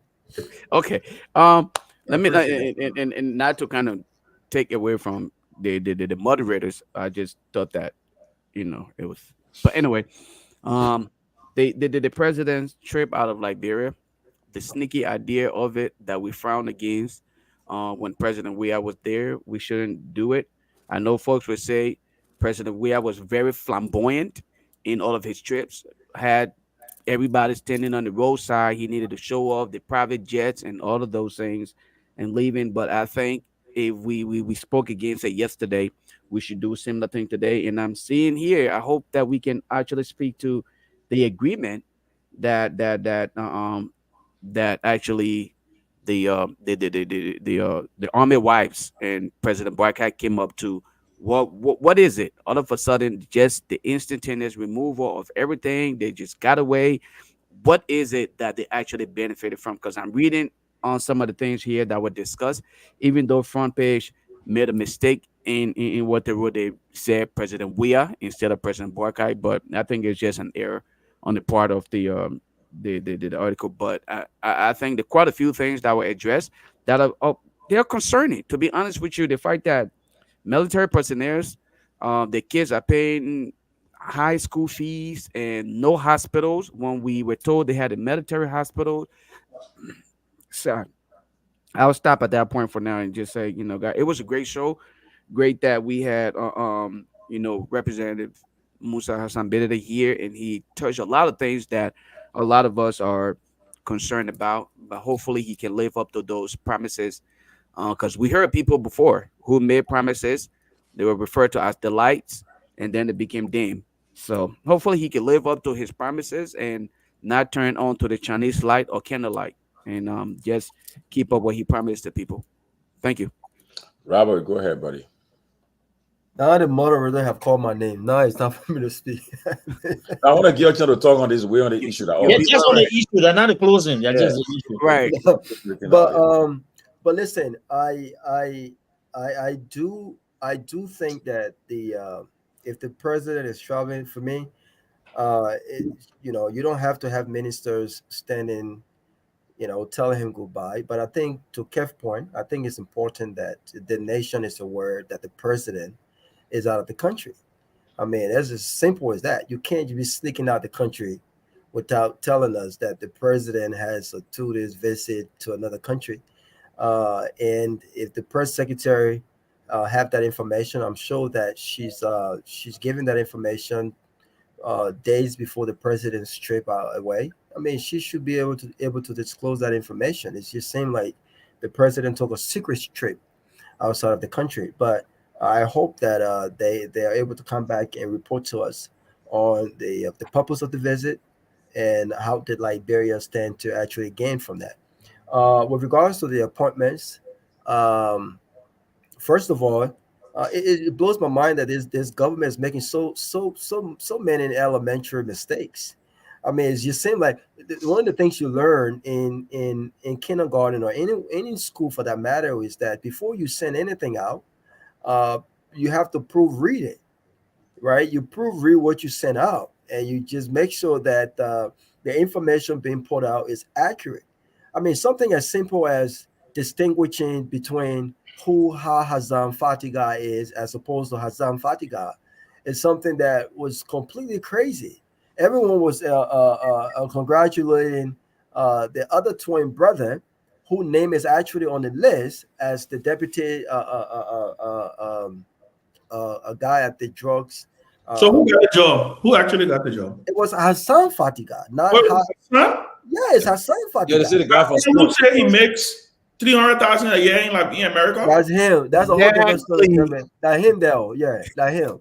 So he's the one who actually got the job, and then some Oh, no, people, and it's not a dig at him. I and congratulate some him. people, and Well, some what it people is are not a dig, saying, it is the dig. No, it's not. It's really not. Honestly, some people are saying that, and the Sorry, question is, if he was making $300,000 a year, he's taking a $250,000 or Pay cut. $270,000 cut to be a deputy at that position. Yeah, but he was doing it for his country. But but something as simple as that, everyone was congratulating Al Hassan Fatiga, and when in fact his brother Hassan Fatiga is the guy who actually got the position. So I'm thinking, why are they just putting information out there? I mean, the elementary stuff. Just approve, read your stuff. Make sure you have everything that you need to have before you put the information out there. And they're saying that, well, that's another Robert, mistake. I'm sorry, I don't mean to interrupt you, but who wrote the check for the position though? Probably the name that was on the check is what they probably reference on it. You don't know Yeah, that. but for me, no. If you did an interview, it's almost like this, right? If you did an interview No, for a what I'm job, saying, Robert, No, whoever check, paid it, check, who wrote the check check. for that position, That's whoever oh, did who wrote the check? Well, Yeah. that's I what I'm don't know who saying. wrote the check. Give me a check. It could I have don't been know who wrote the the name check. that was on the check. But Yeah. listen, yet even if the Exactly, author, Lofa. Yeah, you're right, Lofa. even Yeah.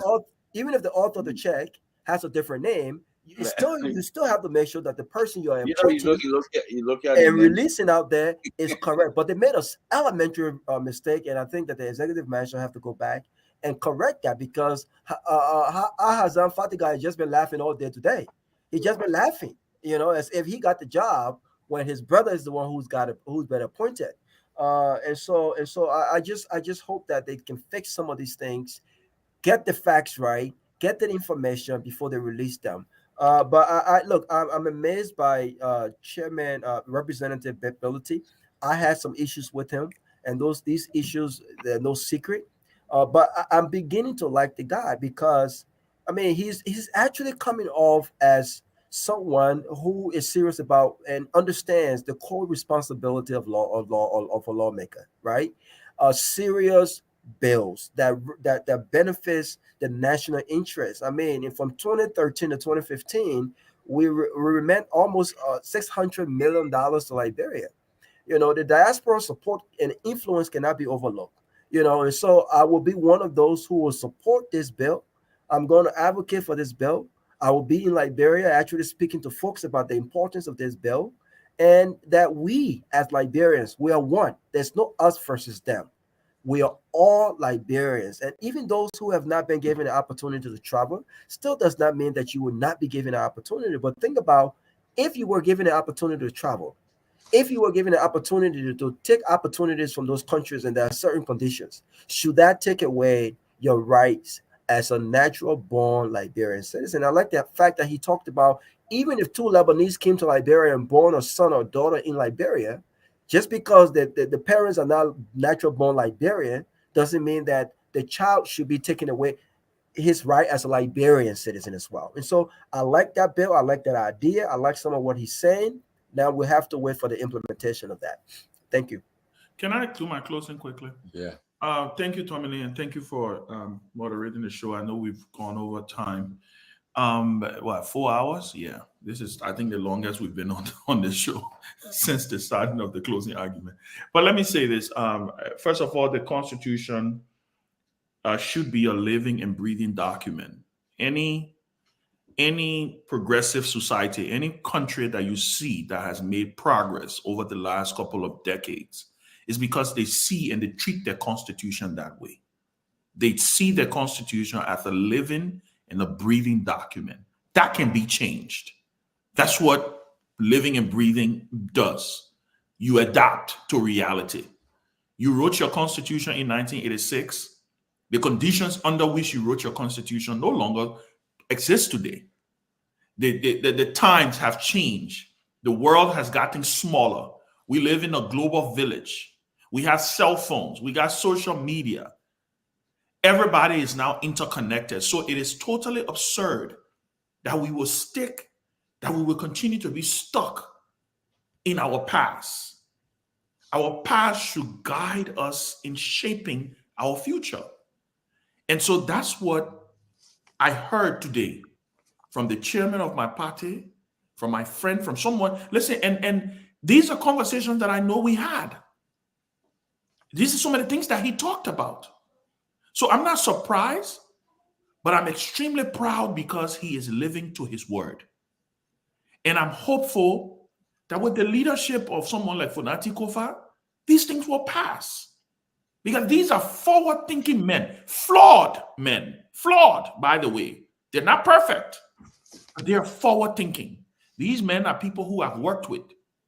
And so I just want to congratulate Chairman Ability and Representability. Chairman Representative Ability, he may got too much title, right? I want to congratulate him for his farsightedness and for his ability to be able to think ahead. By the way, something that a lot of Liberian leaders have not been able to do because because they want to keep the status quo because they think it protects them. That's what brought the fear of someone like Cummings. That's what that was Cummings' crime in Liberia. Forward thinking. And I always would tell him, Mr. Cummings, you are ahead of the country. You got to meet the country where the country is. But it's good to see him taking the bull by the horn and doing the things that he's doing. On the notion, I want to congratulate those who got nominated by the president today. Service to country is a noble duty. Service to country is noble. I want to congratulate them. I want to congratulate especially Hassan Fadiga. I didn't know it was him. I thought it was Al. I want to congratulate him. Can you speak on this, by the way? You see how dishonest people are? You know what they did?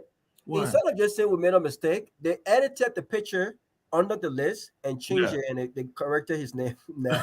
But we already saved the original copy that was put out. So for me, I want to congratulate him specifically. And I want to urge him to serve diligently. And I thank him for making the sacrifice that he has decided to make to go back to serve his country. I want to thank him because I know he's a consummate. Listen, he's trained in security. I think he has that's what he did in this country, what he was doing here. So I want to thank him for making the decision to sacrifice for his nation. Even though he supported Joe Buckeye and he said he wasn't supporting him for a job, but I encourage him to go and serve with honor and dignity. And I'm serious. This is not a dig at him. And the reason I'm saying this, Robert, is because this is just to show, guys, that we all will not be on the same side politically. Even on this show. In the second round, Duke and I went different ways. But we're still respectful for one another. But the level of venom and the way these people took this election, acting like this was not what, like they did not want an opportunity to go and serve. I congratulate President Buckeye for nominating him, and I pray that he serve. I pray that he serve with dignity. And let me just end on this note. I think the president, again, like I said, I wish him well on his trip to Ghana. I think it's a 2-day working trip. All right. I wish him well. I agree. I think let him, the mansion needs to be a little more proactive. Put out this information out there so people don't start speculating, because I think there was a speculation. Then they came up with a statement. Get proactive. Our sister Kula is doing, she's doing an okay job right now. This is her first time being press secretary to a president, but I think she is going to get better. And I'm willing to give them the benefit of the doubt. But I think it was a great, fascinating show, Tomalin. You handled it well, and I want to thank you again. Yes, after 1 o'clock in the Morovia. I don't think we should close. I don't think we should go home, man. So, guys, we had a good show, guys. Thank you, guys, for contributing. And concerning the president's trip, I heard it was a quick trip. I just saw he had to just leave the country quickly to go quickly. Let's close the show, a few persons, and then we went to Ghana for a quick visit. Not more than 5-10 persons went with the president. So yeah. And he went on commercial flight. So commendable. Who he went with? Commendable that he went on commercial. We'll tell you tomorrow, Kev. Okay, who were on that commendable that he went on commercial. Who were on that trip with him? We'll tell you tomorrow, Kev. Leave it. We'll tell you tomorrow. Commendable that he traveled commercial. All right, guys. Great show, man. Thank you, guys. Yeah, we'll tell you tomorrow, Kev. Do that one. Man. Man, are you talking so?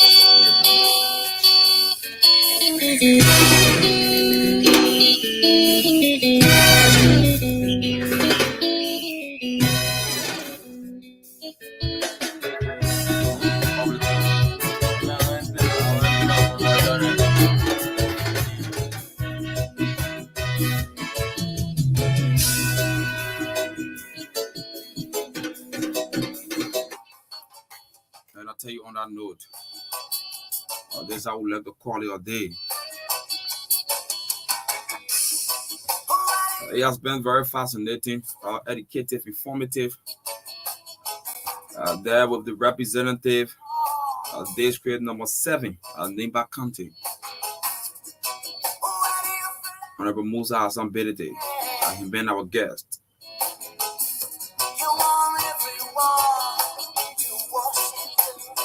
My name is Henry Jala. I've been here with man Atta Butler. He's been behind the camera. Just before we go, let me say happy Valentine to all of the lovers. If you are celebrating your birthday, let me say happy birthday at whatever occasions you are celebrating for that matter. Let me say celebrate well, celebrating grand style. On today, we will have to show love to the one who take a heart, and more specifically our wives, our girlfriends. Let's show our love to them. That's what the day is actually meant for. Again, so happy Valentine Day to all of the lovers. Cutting the cross. Bye-bye from my end. I'll catch you when I catch you.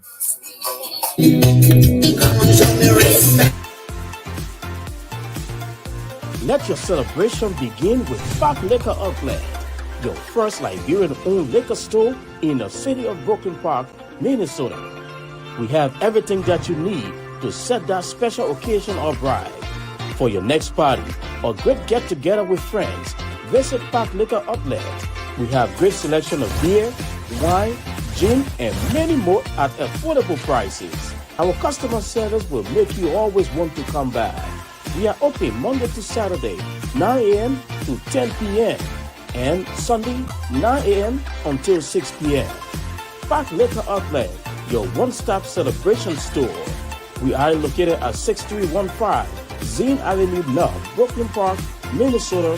Visit us today and feel the difference.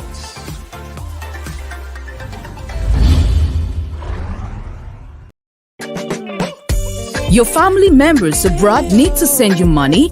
Worry no more. Henceforth, receive your international money transfers from Europe, USA, and South Africa made via Western Union, MoneyGram, and many more directly into your Orange Money account. At Orange Money, we are family. Orange Money. Your family members abroad need to send you money? Worry no more. Henceforth, receive your international money transfers from Europe, USA, and South Africa made via Western Union, MoneyGram, and many more directly into your Orange Money account. At Orange Money, we are family. Orange Money. Your family members abroad need to send you money? Worry no more.